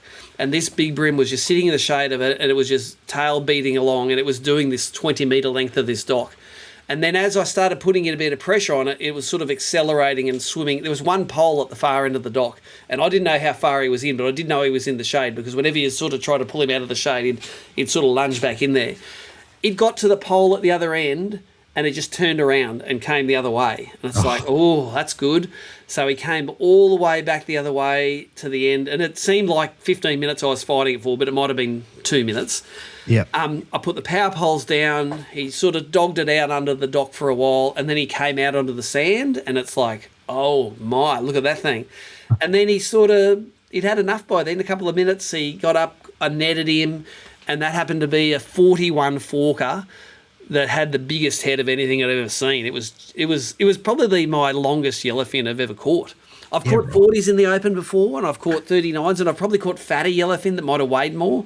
But in the context of the situation, I was aware what a great upgrade that was. I put in a 41 fork. I threw out a 26 fork.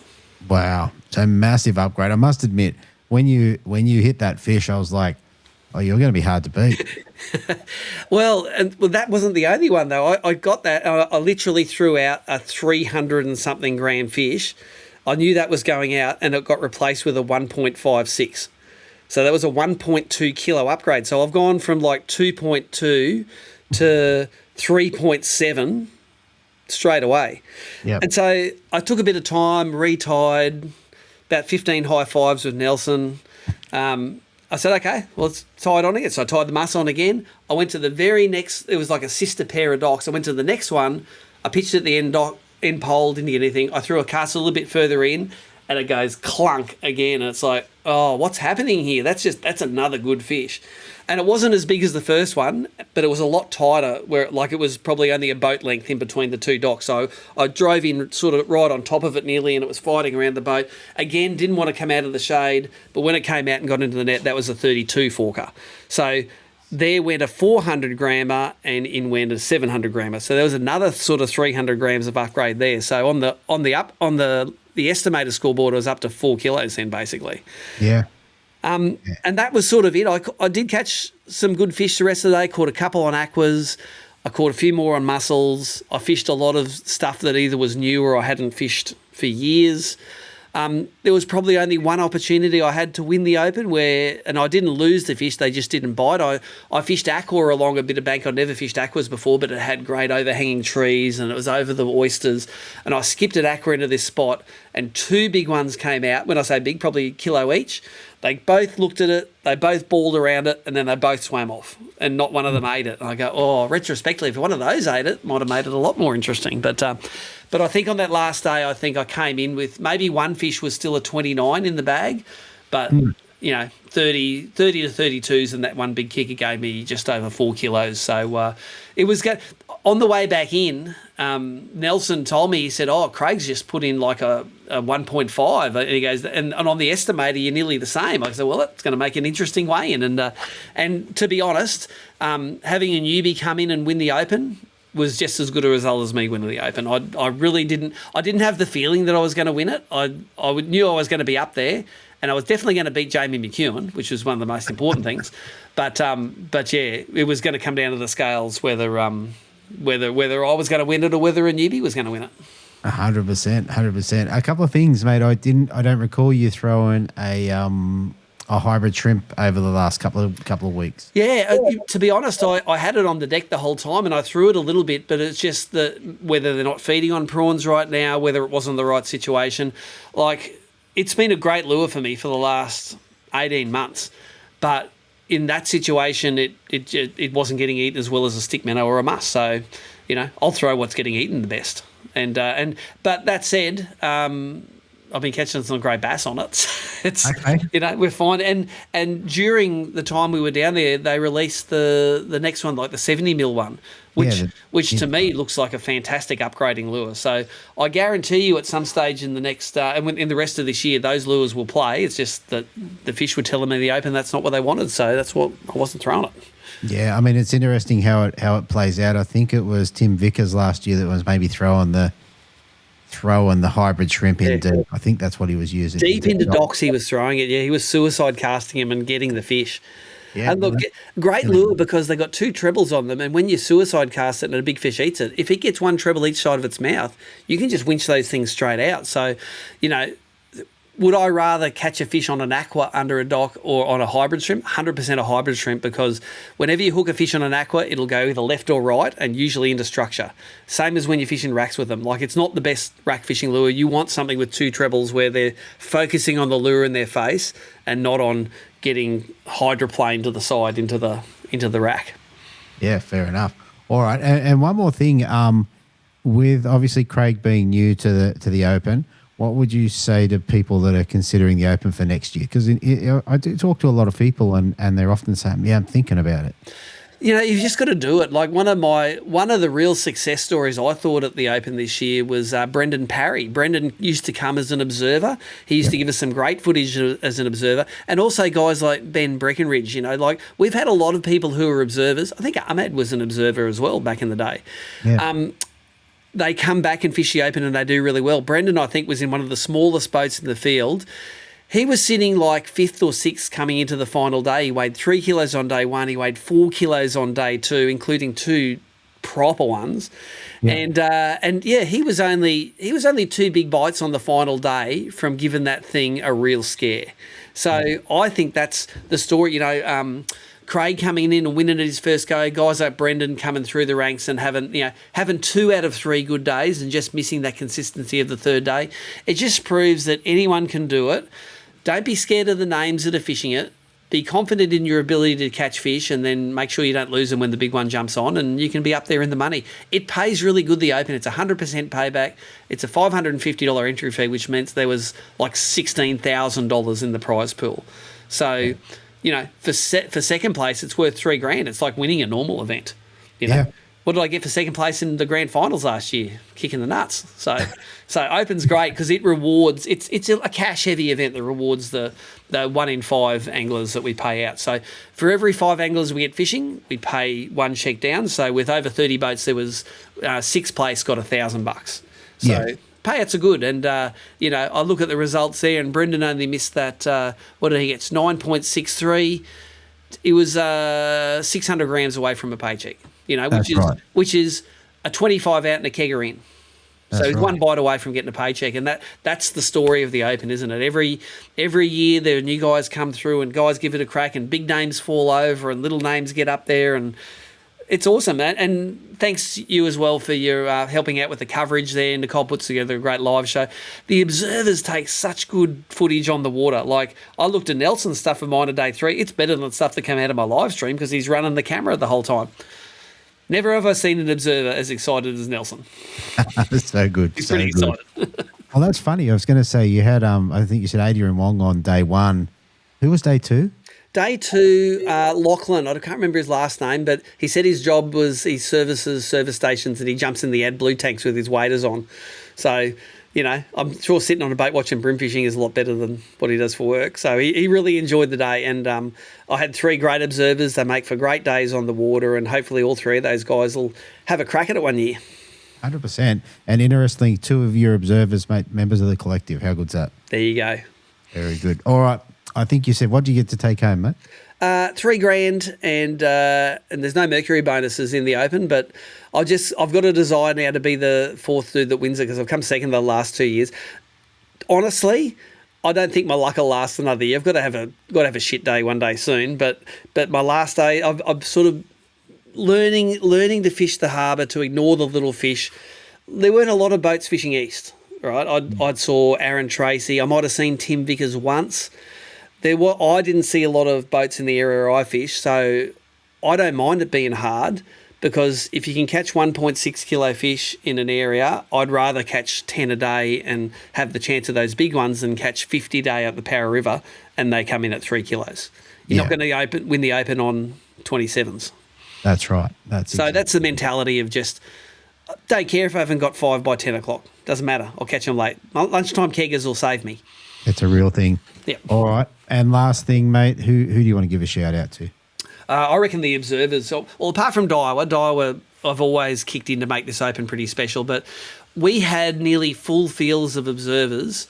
Definitely on the last day it was a full field, but most day I think everyone nearly got an observer the whole time, and it was great to, you know, no matter who they went out with, they came in, they get some giveaways, but they're just invested in it. You know, there's no bigger fan than someone who comes along and parks in Sydney and goes through Sydney traffic to not go fishing. How big a fan's that?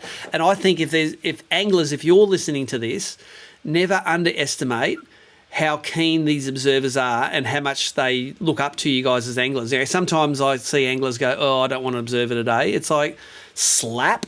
These are the guys who follow your social media and follow your results, and they love the sport, and they're students of the sport. They know everyone. They're awesome. So thank you, observers, for coming along and making the Open what it is. 100%. And they're equally, today's observers as tomorrow's competitors, which also makes it bigger and better. So bigger and better means more money. Hey, I tell you, I talked to Matt Carr. He was an observer last year, and he's gone right down the ABT rabbit hole. He's fishing bream and bass now and loving it. Met all the guys. He's made the networks, camping with all different people. He says he actually learns a lot more as an observer than he does as a non-boater. He says when you're a non-boater, you're busy trying to catch fish and you're not really paying close attention to what the boater's doing. He says when you're an observer, you really get to deep dive into what they're doing, why they're doing it. Everyone's happy to answer questions. You take a lot more away when you're not fishing. And I sort of get that now. I never really thought about it that way. But he says, yeah, definitely when you're just sitting back and learning, it's a whole different experience to non-boating because there's no pressure on you to catch the fish. 100%. All right, mate. As always, another great interview. I appreciate you coming on. And, we'll see what happens after the next one. Thanks, Steithy. Thanks, mate. Okay, so coming in first place, we have an angler dropping 5 fish on day 1, weighing 3.695. Backing it up with the big bag on day 2 at 4.015. And finally coming home with a 3.64 kilo bag, giving him a total of 11.350. I have Craig Noorbergen. Welcome back to the show, mate. Yeah, thanks, Andrew. It's great to be back. Mate, tell us about what you were thinking about leading into this competition. So first, ABT Open. What were you think? What was in your mind? Yeah, there wasn't a lot in my mind. I mean, being a Sydney local, I'm pretty comfortable fishing the harbour and I've done it for obviously a long time sort of thing. So it's an easy one for me to enter just because, it only takes me 15, 20 minutes to get to the boat ramp each day. I can go back and stay at home and that's my local waterway. So for me, fishing the Open was one of those bucket list things that I've watched for years and years, and it's a bit of an iconic event. So I've always sort of wanted to do it one year. And, for various reasons, you don't get around to doing it. So this year, I only registered maybe about a week and a half beforehand, because, again, I was sort of tossing up whether to have a crack or do it or not. So, and in the end, I thought, I'll keep telling myself I want to do it. Let's just jump in and give it a crack. Absolutely. All right. Well, then in terms of preparation, did you get out and pre-fish, or what you get up to get ready for it? Absolutely no pre-fishing at all. The last time I fished the harbour was the East Coast BREAM Series round on Sydney Harbour. I can't remember. I think I might have come 6th on that one or something like that. But that was the last time I'd fished the harbour. Every other time I've been out fishing since has pretty much been the Hawkesbury River. So, again, I don't worry too much about pre-fishing the harbour, just because I've fished it a lot over the years and I'm fairly comfortable with where I want to fish and what I want to do. So, yeah, very good. Very good. All right. Well, let's roll straight into day one. You ended up with 3.695, which would have had you, I can't remember where you were, but very high up. Fourth on day one, yeah. Fourth. Okay, so right in the mix. And you wouldn't have been much off Morgo. I think maybe 100 grams. So, yeah, it was pretty tight after day one. There was a few sort of bags up around that 3.5 kilos. But, yeah, started the day and at Drummoyne there at the sailing club and ran up the Lane Cove River, which is only a short run. So, I guess, just wanted to get a line in the water. It's a short run up the Lane Cove and, got straight into it sort of thing. So I planned to crank a crab for most of the time, and pretty early on day one there I got a reasonable fish, not big, but I think it was 550 grams on the app. So it was nice to get one nice and early sort of thing, just to, settle the nerves a little bit and get into the day sort of thing. yeah, absolutely. Okay, so you got one early up in Lane Cove. Were you up there for long, or did you just spend much time up there in that? No, I didn't stay up there that long, because even though I got one early, the tide seemed really slow. There wasn't a lot of water movement. And, Lane Cove especially, I tend to find I get better fish, when I can really see the flow, behind the structure. There's a bit of water movement. And when I was just looking around, I wasn't seeing much movement. So I can't remember exactly. I think it was 4:30 low tide or something like that. But, the water wasn't flowing a great deal. So I decided to head up river and go up the Parramatta River up past the train bridge and hit some of the rock walls. So the rock walls run there, I know, for a few kilometres there. I don't know, there might be 3 or 4 kilometres long from Homebush, all the way down to the Silverwater Bridge. There's a fair bit of area to hit. Okay, so the rock walls, I've never actually fished up there. So they're basically rock walls designed to stop the riverbank eroding away? Yeah, that's right. Yeah, I think that's exactly what they're designed to do, because especially with the river cats running up and down there, the rock walls are pretty shallow and you've got to be a bit careful. Certainly in a boat, you've got to be careful. In a kayak, it'd be real dangerous, because when the tide's a bit lower, the river cats come past and really push out a wave that does break on the lower tide. So you've got to be careful of the river cats going past. But I think from a fishing perspective, it probably keeps the fishing quite reasonable, because you get a lot of white water on the rock walls once the river cat runs past. And, a lot of the time that's what stirs up the fish, I think, a little bit. Yeah, I just started on there and I was just sort of working an area of the rock wall that, seemed to have quite a few fish on it.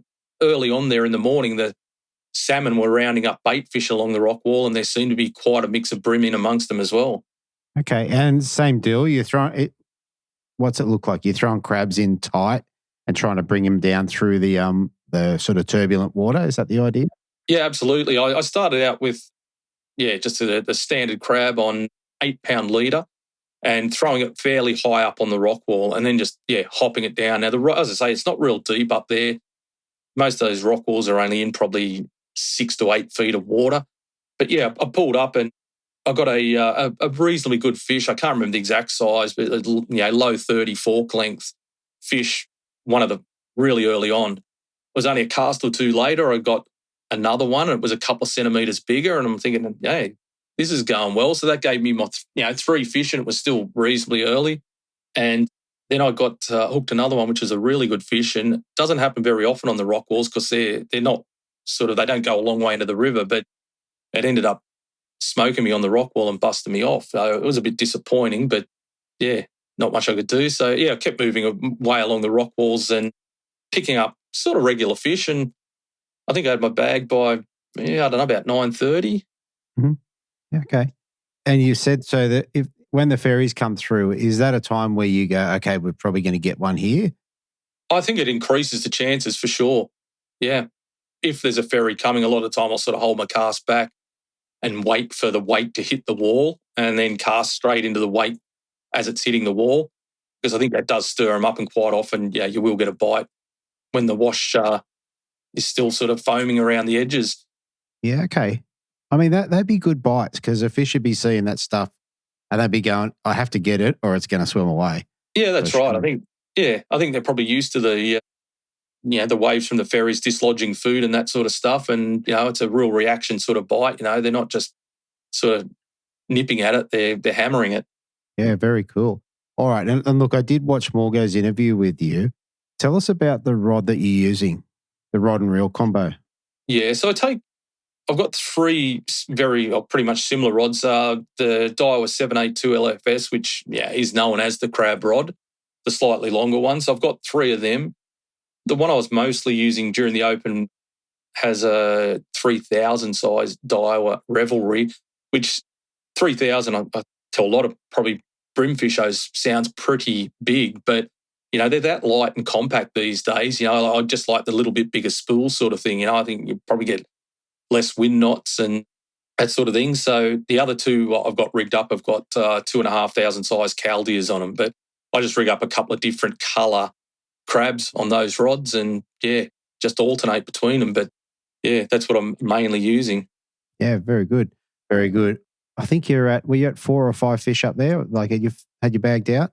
Yeah, I had my 5 fish up there, and then after I sort of ran around a few spots up there, I ran around to see, catch a bit more tide up the Lane Cove River.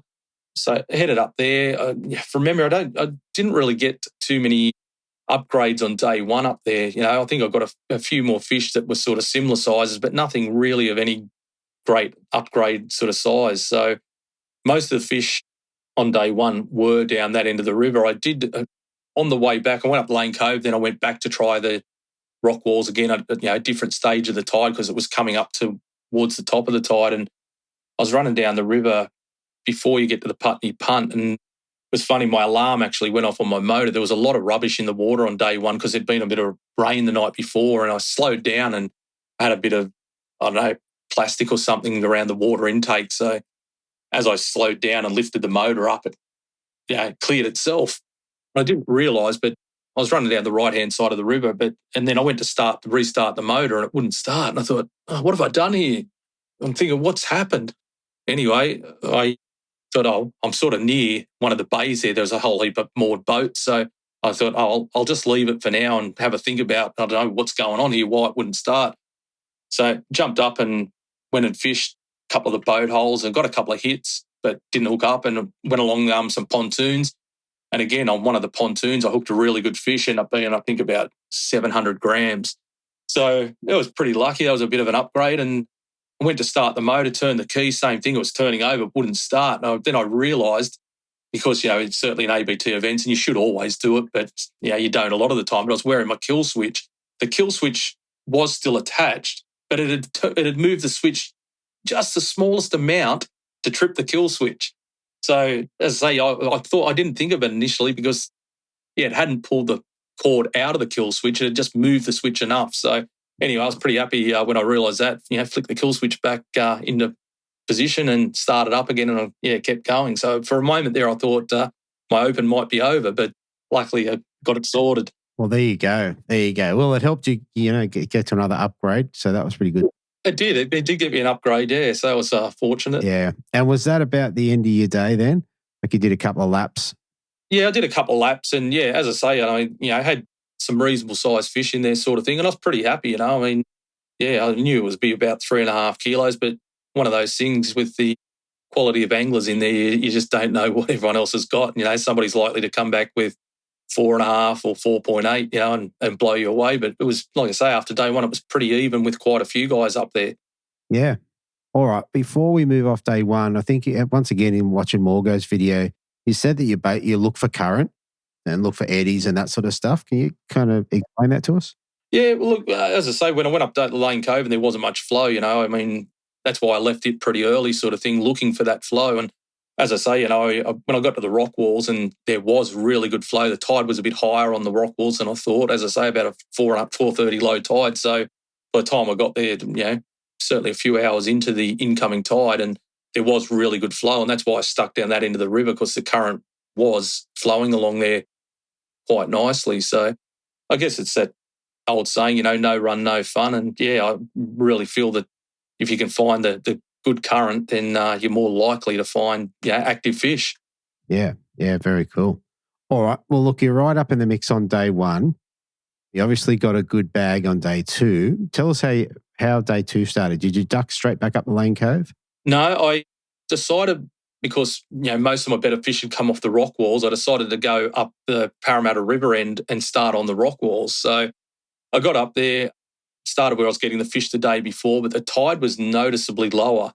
The day before when I'd started up the Lane Cove and that sort of thing, I suppose it just allowed a bit more time, plus the hour difference in tides, it was noticeably lower. So I started on the rock wall and really didn't really get too much action, no touches, not much happening. So started moving a few other spots up and down the river and ended up pulling my first fish off a little rock bar down near Wharf Road boat ramp, which was again a fish I cast in, and it absolutely hammered it. It was 1 minute the crab's sinking, the next minute, the line's racing off the spool sort of thing. So there was no sort of that picking at the lure. He just crunched it, which is, a nice way to go.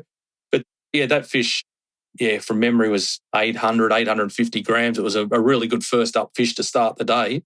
So I ran around a few areas up there. There's a couple of pontoons, the Wharf Road boat ramp pontoon, which can fish okay now because the ramp's not really being used, and the one a bit further up near the restaurants at Silverwater, but didn't really get too much action. But after sort of running around hitting a few other areas, I went back to the start of the rock walls because the tide was up a bit. And again, I got a couple of really good fish up there, including one that was, I think we put in, it was about on the app about 900 grams, one a little bit smaller. And I think I ended up filling my bag there, but a few of them was sort of right on 26 to the tip. I started getting, every fish was sort of like that 25 and a half, 26 centimetre fish. So while I did get a couple of better ones, I don't know, the bites seemed to taper off a bit into, small fish. So after that, I did the run again up Lane Cove, again, hit a few spots up there. And I got some really good fish up Lane Cove, but it was a bit later in the day. It was as the tide was starting to top out. So I can't remember if it was the second or the third run up the Lane Cove River, but as the tide was getting towards the top of the tide, I got 2 or 3 upgrades up there. So at the end of day two, I had 4 really good bream. They were all 4 fish around the 800 to 900 gram sort of mark. And I had one fish that was maybe about 500 grams. And when I looked back, I probably missed a bit of a trick because I had all those fish. I had that bag by about lunchtime, which is when the tide topped out sort of thing. And I started just looking at other spots and other areas. I probably should have stuck to the runs I was doing to try and get rid of that last 500 grammer, but I was pretty happy with the bag I had. So I sort of relaxed a bit and just did a bit of mucking around, fishing on different areas, and didn't really get much further. So, but anyway, I was happy with the bag at the end of day two with a 4 in it. I think any day you can do that, you've got to be pretty pleased. 100%.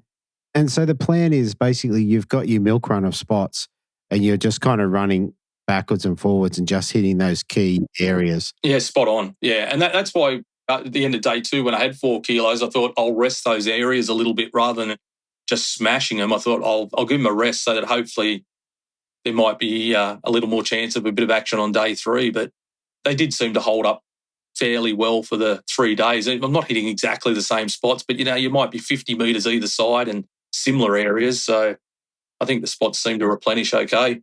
Yeah, and are you, as you're working these, if you're working up to whatever, it doesn't matter, a dock or a pontoon, or are you working against the current and trying to cast like directly at the back of, let's just say it's a pontoon, or you're trying to cast up and let it drift back onto it? Yeah, absolutely. So I've always got the nose of the boat into the current, so I'm casting at the back of the poles out the front of pontoons or the vertical structure. I'm always and I'm trying to get it in right in tight behind the pole. So, when there is flow, there's that little bit of an eddy in behind the pole.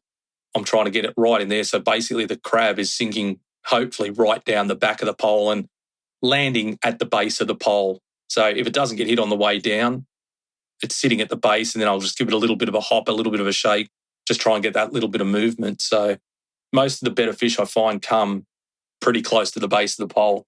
Yeah. And how are you managing your line?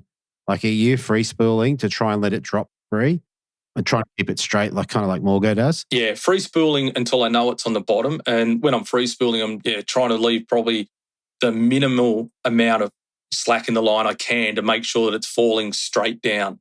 So, and once I know it's on the bottom, again, flip the bail arm over and I'll leave a little bit of slack there, just watching for a tick in the line, watching for something. I don't know. You're probably giving it 5 or 10 seconds just sitting there, just watching the line. And if you don't get anything, you just give it a little hop or give the rod tip a little bit of a shake just to move it a little bit, give it a little bit of action. And, keep watching. So I'm fishing with quite I suppose, bit of slack in the line, just trying to keep the crab as natural as possible, not move it too much. Yeah. And while you were watching this throughout the 3 days, were you getting a lot of fish on the drop, or you're finding they were as it lands on the bottom or sits on the bottom? Was there? No, most of them are off the bottom. Most of them are off the bottom, just giving it that little bit of movement, just waiting for them to pick it up. So, Sure. Yeah. Okay. And the other thing, do you have forward facing? Nope. No, I don't have forward facing. Just the standard. I've got the HDS 9 Pro and HDS 7 Live up the front. So just it's almost getting old school these days with those sort of sounders. But certainly, I am looking or hoping to invest sometime in the near future. But for most of what I do, and again, not having live sonar, I'm casting it what I can see above the water. So, and what I can see above the water, I know is the same below the water. So that's why I'm fishing, hard structure that basically I can picture what's happening below the water. I can't see that there's a fish there, but, most of these things, when you pull up out the front of a pontoon, it might have, say, 4 poles out the front of it. I'll sit there and fire one cast at each pole, then one cast at the pontoon. And if you don't get a hit, then you move to the next one. So while forward facing probably would definitely help, I think by the time I put the forward facing into action and looked at each pole, I've probably casted a couple of them anyway. So definitely an advantage, but we'll get there one day. For now, I'm just, picking out the structure that I can see above the water. I thought you were cashed up. Well, maybe a little bit better now, but certainly not beforehand. Fair enough. All right. After day 2, where were you placed after day 2? You first or second? Day 2, I moved from 4th to 2nd. So on the back of day 2 bag being 4.01, it moved me up to 2nd, which again, I was certainly happy with and a little bit surprised, which always, expecting someone to come back with that real kicker of a bag. But again, there was a few 4 kilo bags, but again, it was, just fairly consistent. Yeah, fair enough. All right. Well, let's roll into day 3. Tell us about how you put that last bag together. So what turned out to be your lowest bag of the comp, but still pretty decent. Yeah, that's right. Yeah, it was my lowest bag for quite a chunk of the day sort of thing. So again, on day 3, I decided to start up the Lane Cove River. Again, with the tides being an hour lower, I knew that the rock walls are going to be, super low at 7 o'clock in the morning. So I wanted to give that at least a couple of hours for the tide to start pushing in before I hit the rock wall. So I ended up going up the Lane Cove River first up. And again, I've got, I think, 2 fish reasonably quickly up there.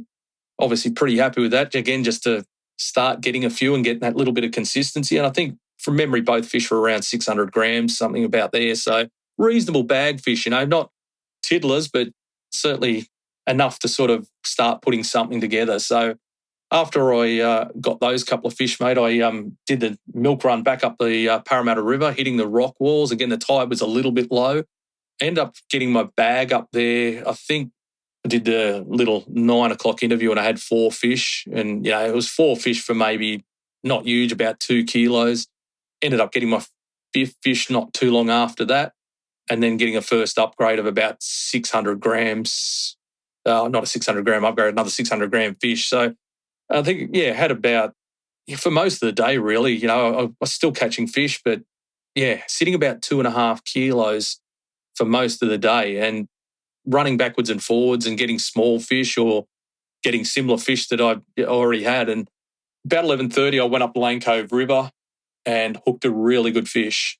It was a real good one, and I had 10-pound leader on at this stage and thought I could control it and muscle it out, but it got me around a pole and it was fairly deep on the pole. I tried everything to get it off, free spooling it, changing the angle, moving the boat around, trying to work out where the hell this line was hung up, and I could feel the fish was still on there, but I could not get the line off the pole. And in the end, after, I don't know, 4 or 5 minutes, I just tightened the drag up and tried cranking it off and broke the line. So I was pretty disappointed with that because I knew that was a fish that I would really like to have in the bag. So after I busted that one off, I went for a run, fished a few other areas, and said to my observer, I said, if I'm going to get a good fish, it's going to be the Lane Cove River. That's where, for me anyway, most of my better fish come from. So I went back up there, and I think it was about 1:10, hooked again a really good fish, one that had a hell of a lot of weight. It was pulling hard, managed to get it out of the structure, and a couple of pretty average net cracks at it with the net. I don't know if I mentioned that I hate the EnviroNet, but anyway, you got to use it in the ABT events. I understand the reasons, but it's one of those things with the EnviroNet. You've got to be careful when you pick it up that lying on the deck of a bass boat, the net stays flat. So trying to have a shot at a fish with a net that's flat, the silicone nets automatically fall into shape. The EnviroNet doesn't. That's right. Yeah, a couple of dodgy net shots, but finally got it in. It only had one claw in its mouth, but the claw was pretty well embedded, so I was lucky. And I got that fish in, it was about 1:10, and it reminded me, of Michael Colatouris' win a few years ago when he got a big fish off boat hole up Lane Cove River, and this was a little bit similar, but, it was just over 41 to the fork. So I think to the tip it was, 45 or 45.5 centimetres. So it's one of those fish that doesn't come along all that often, and for it to come along at that time in such a big event was, pretty special. That's right. I mean, that's what you need to have happen to take one of these events out. You need that. Yeah. You either need super consistency or that one cracking fish to just bring it home. So yeah, that's right. That was a kilo upgrade, because that throwing out a 500-gram fish for a 1.5 kilo fish is an awesome upgrade. Again, you don't know what everyone else has done, and when you look at some of the bags that were weighed on day 3, I think, Jamie Mckeown weighed, I think it was a 4.4 kilo bag, and you never know what's going to be weighed in. But again, fortunate enough that it was just enough to get me across the line. 100%. And look, maybe a couple, but a question on the fishing. So you've ended up fishing, 3 days comp in a row.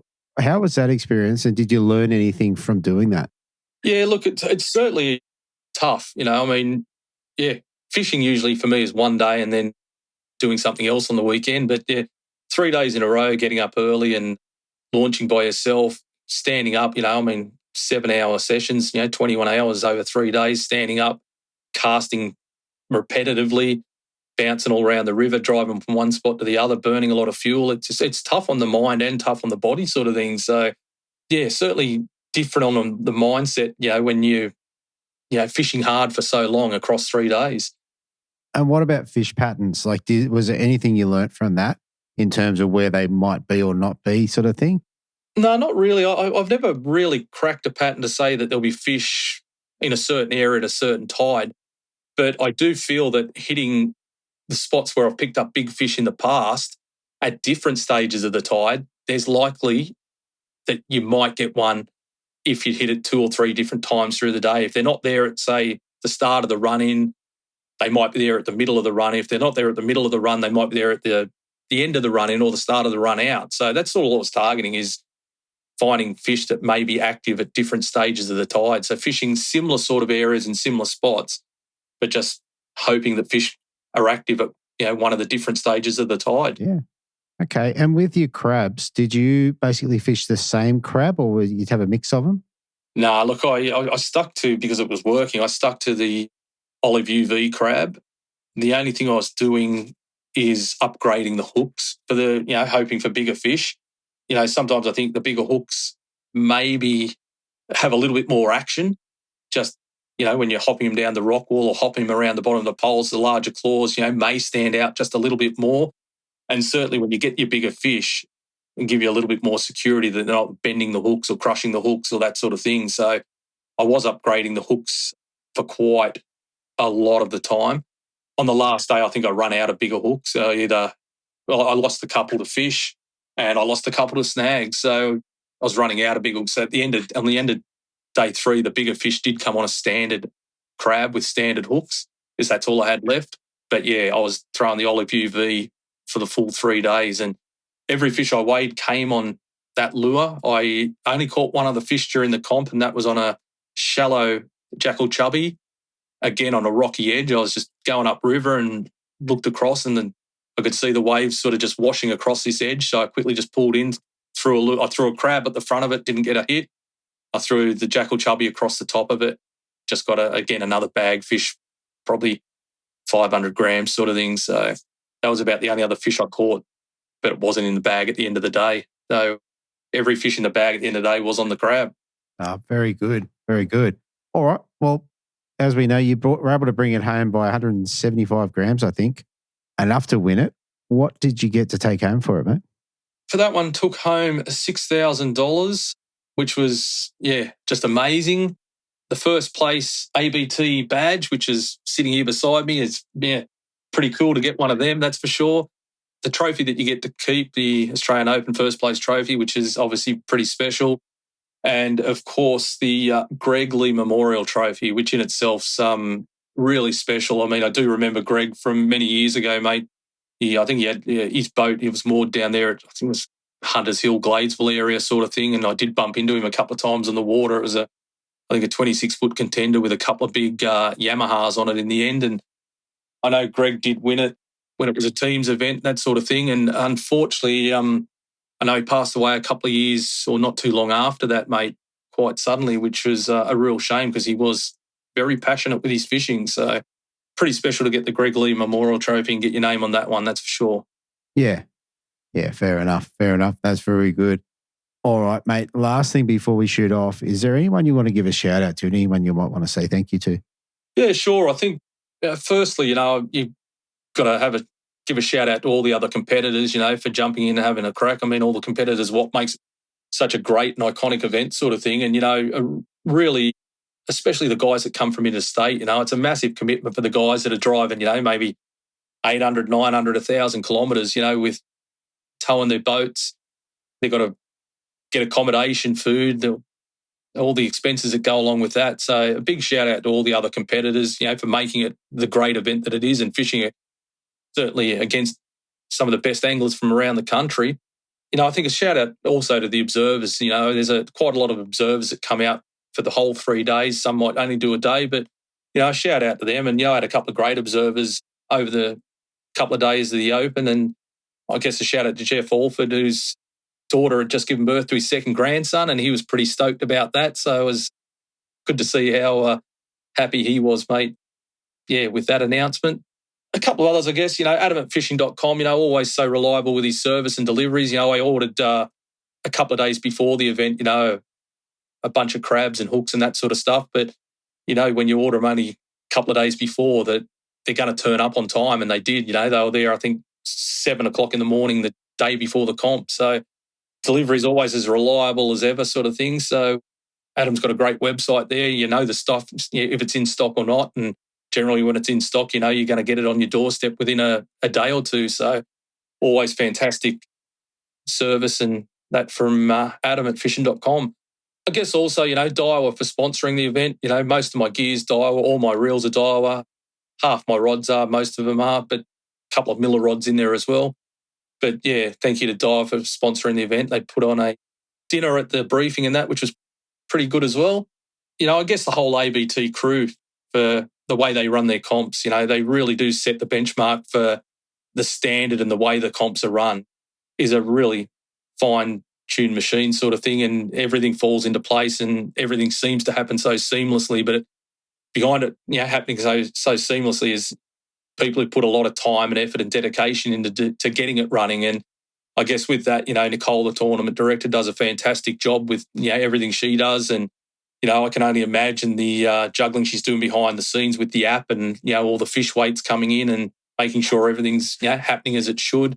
of course, Steve Morgan with the time and effort that he puts into live streaming the events. I mean, certainly that's what got me into fishing the Open because, as I said, I felt like I was sitting there observing him for 3 days over the last few years, watching him fish it. So I thought if I'm going to spend the time watching him, I might as well get out there and have a go myself sort of thing, But the amount of time he puts into not just the live streaming, but everything fishing related, with product testing and reviews and, all the stuff he does with the forward facing, tackle Fridays, all that sort of thing, so much drive behind just the tournament scene in general. So, big shout out to Steve for doing all that.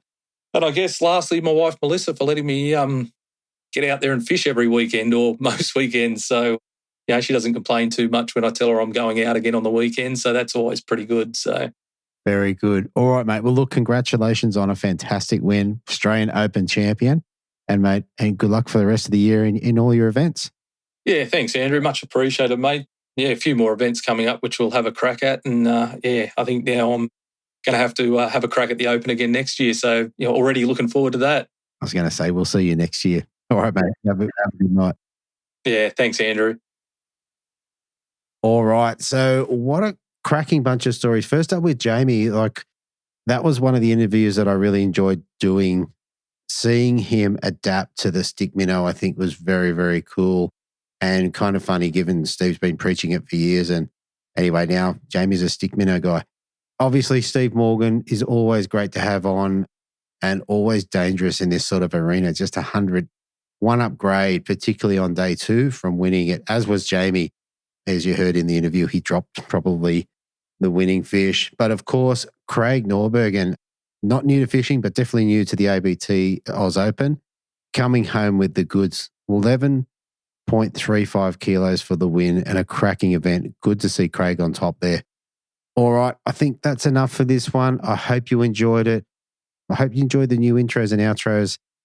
I'm going to sign out here and we'll talk to you next time on the Lure Fishing Project.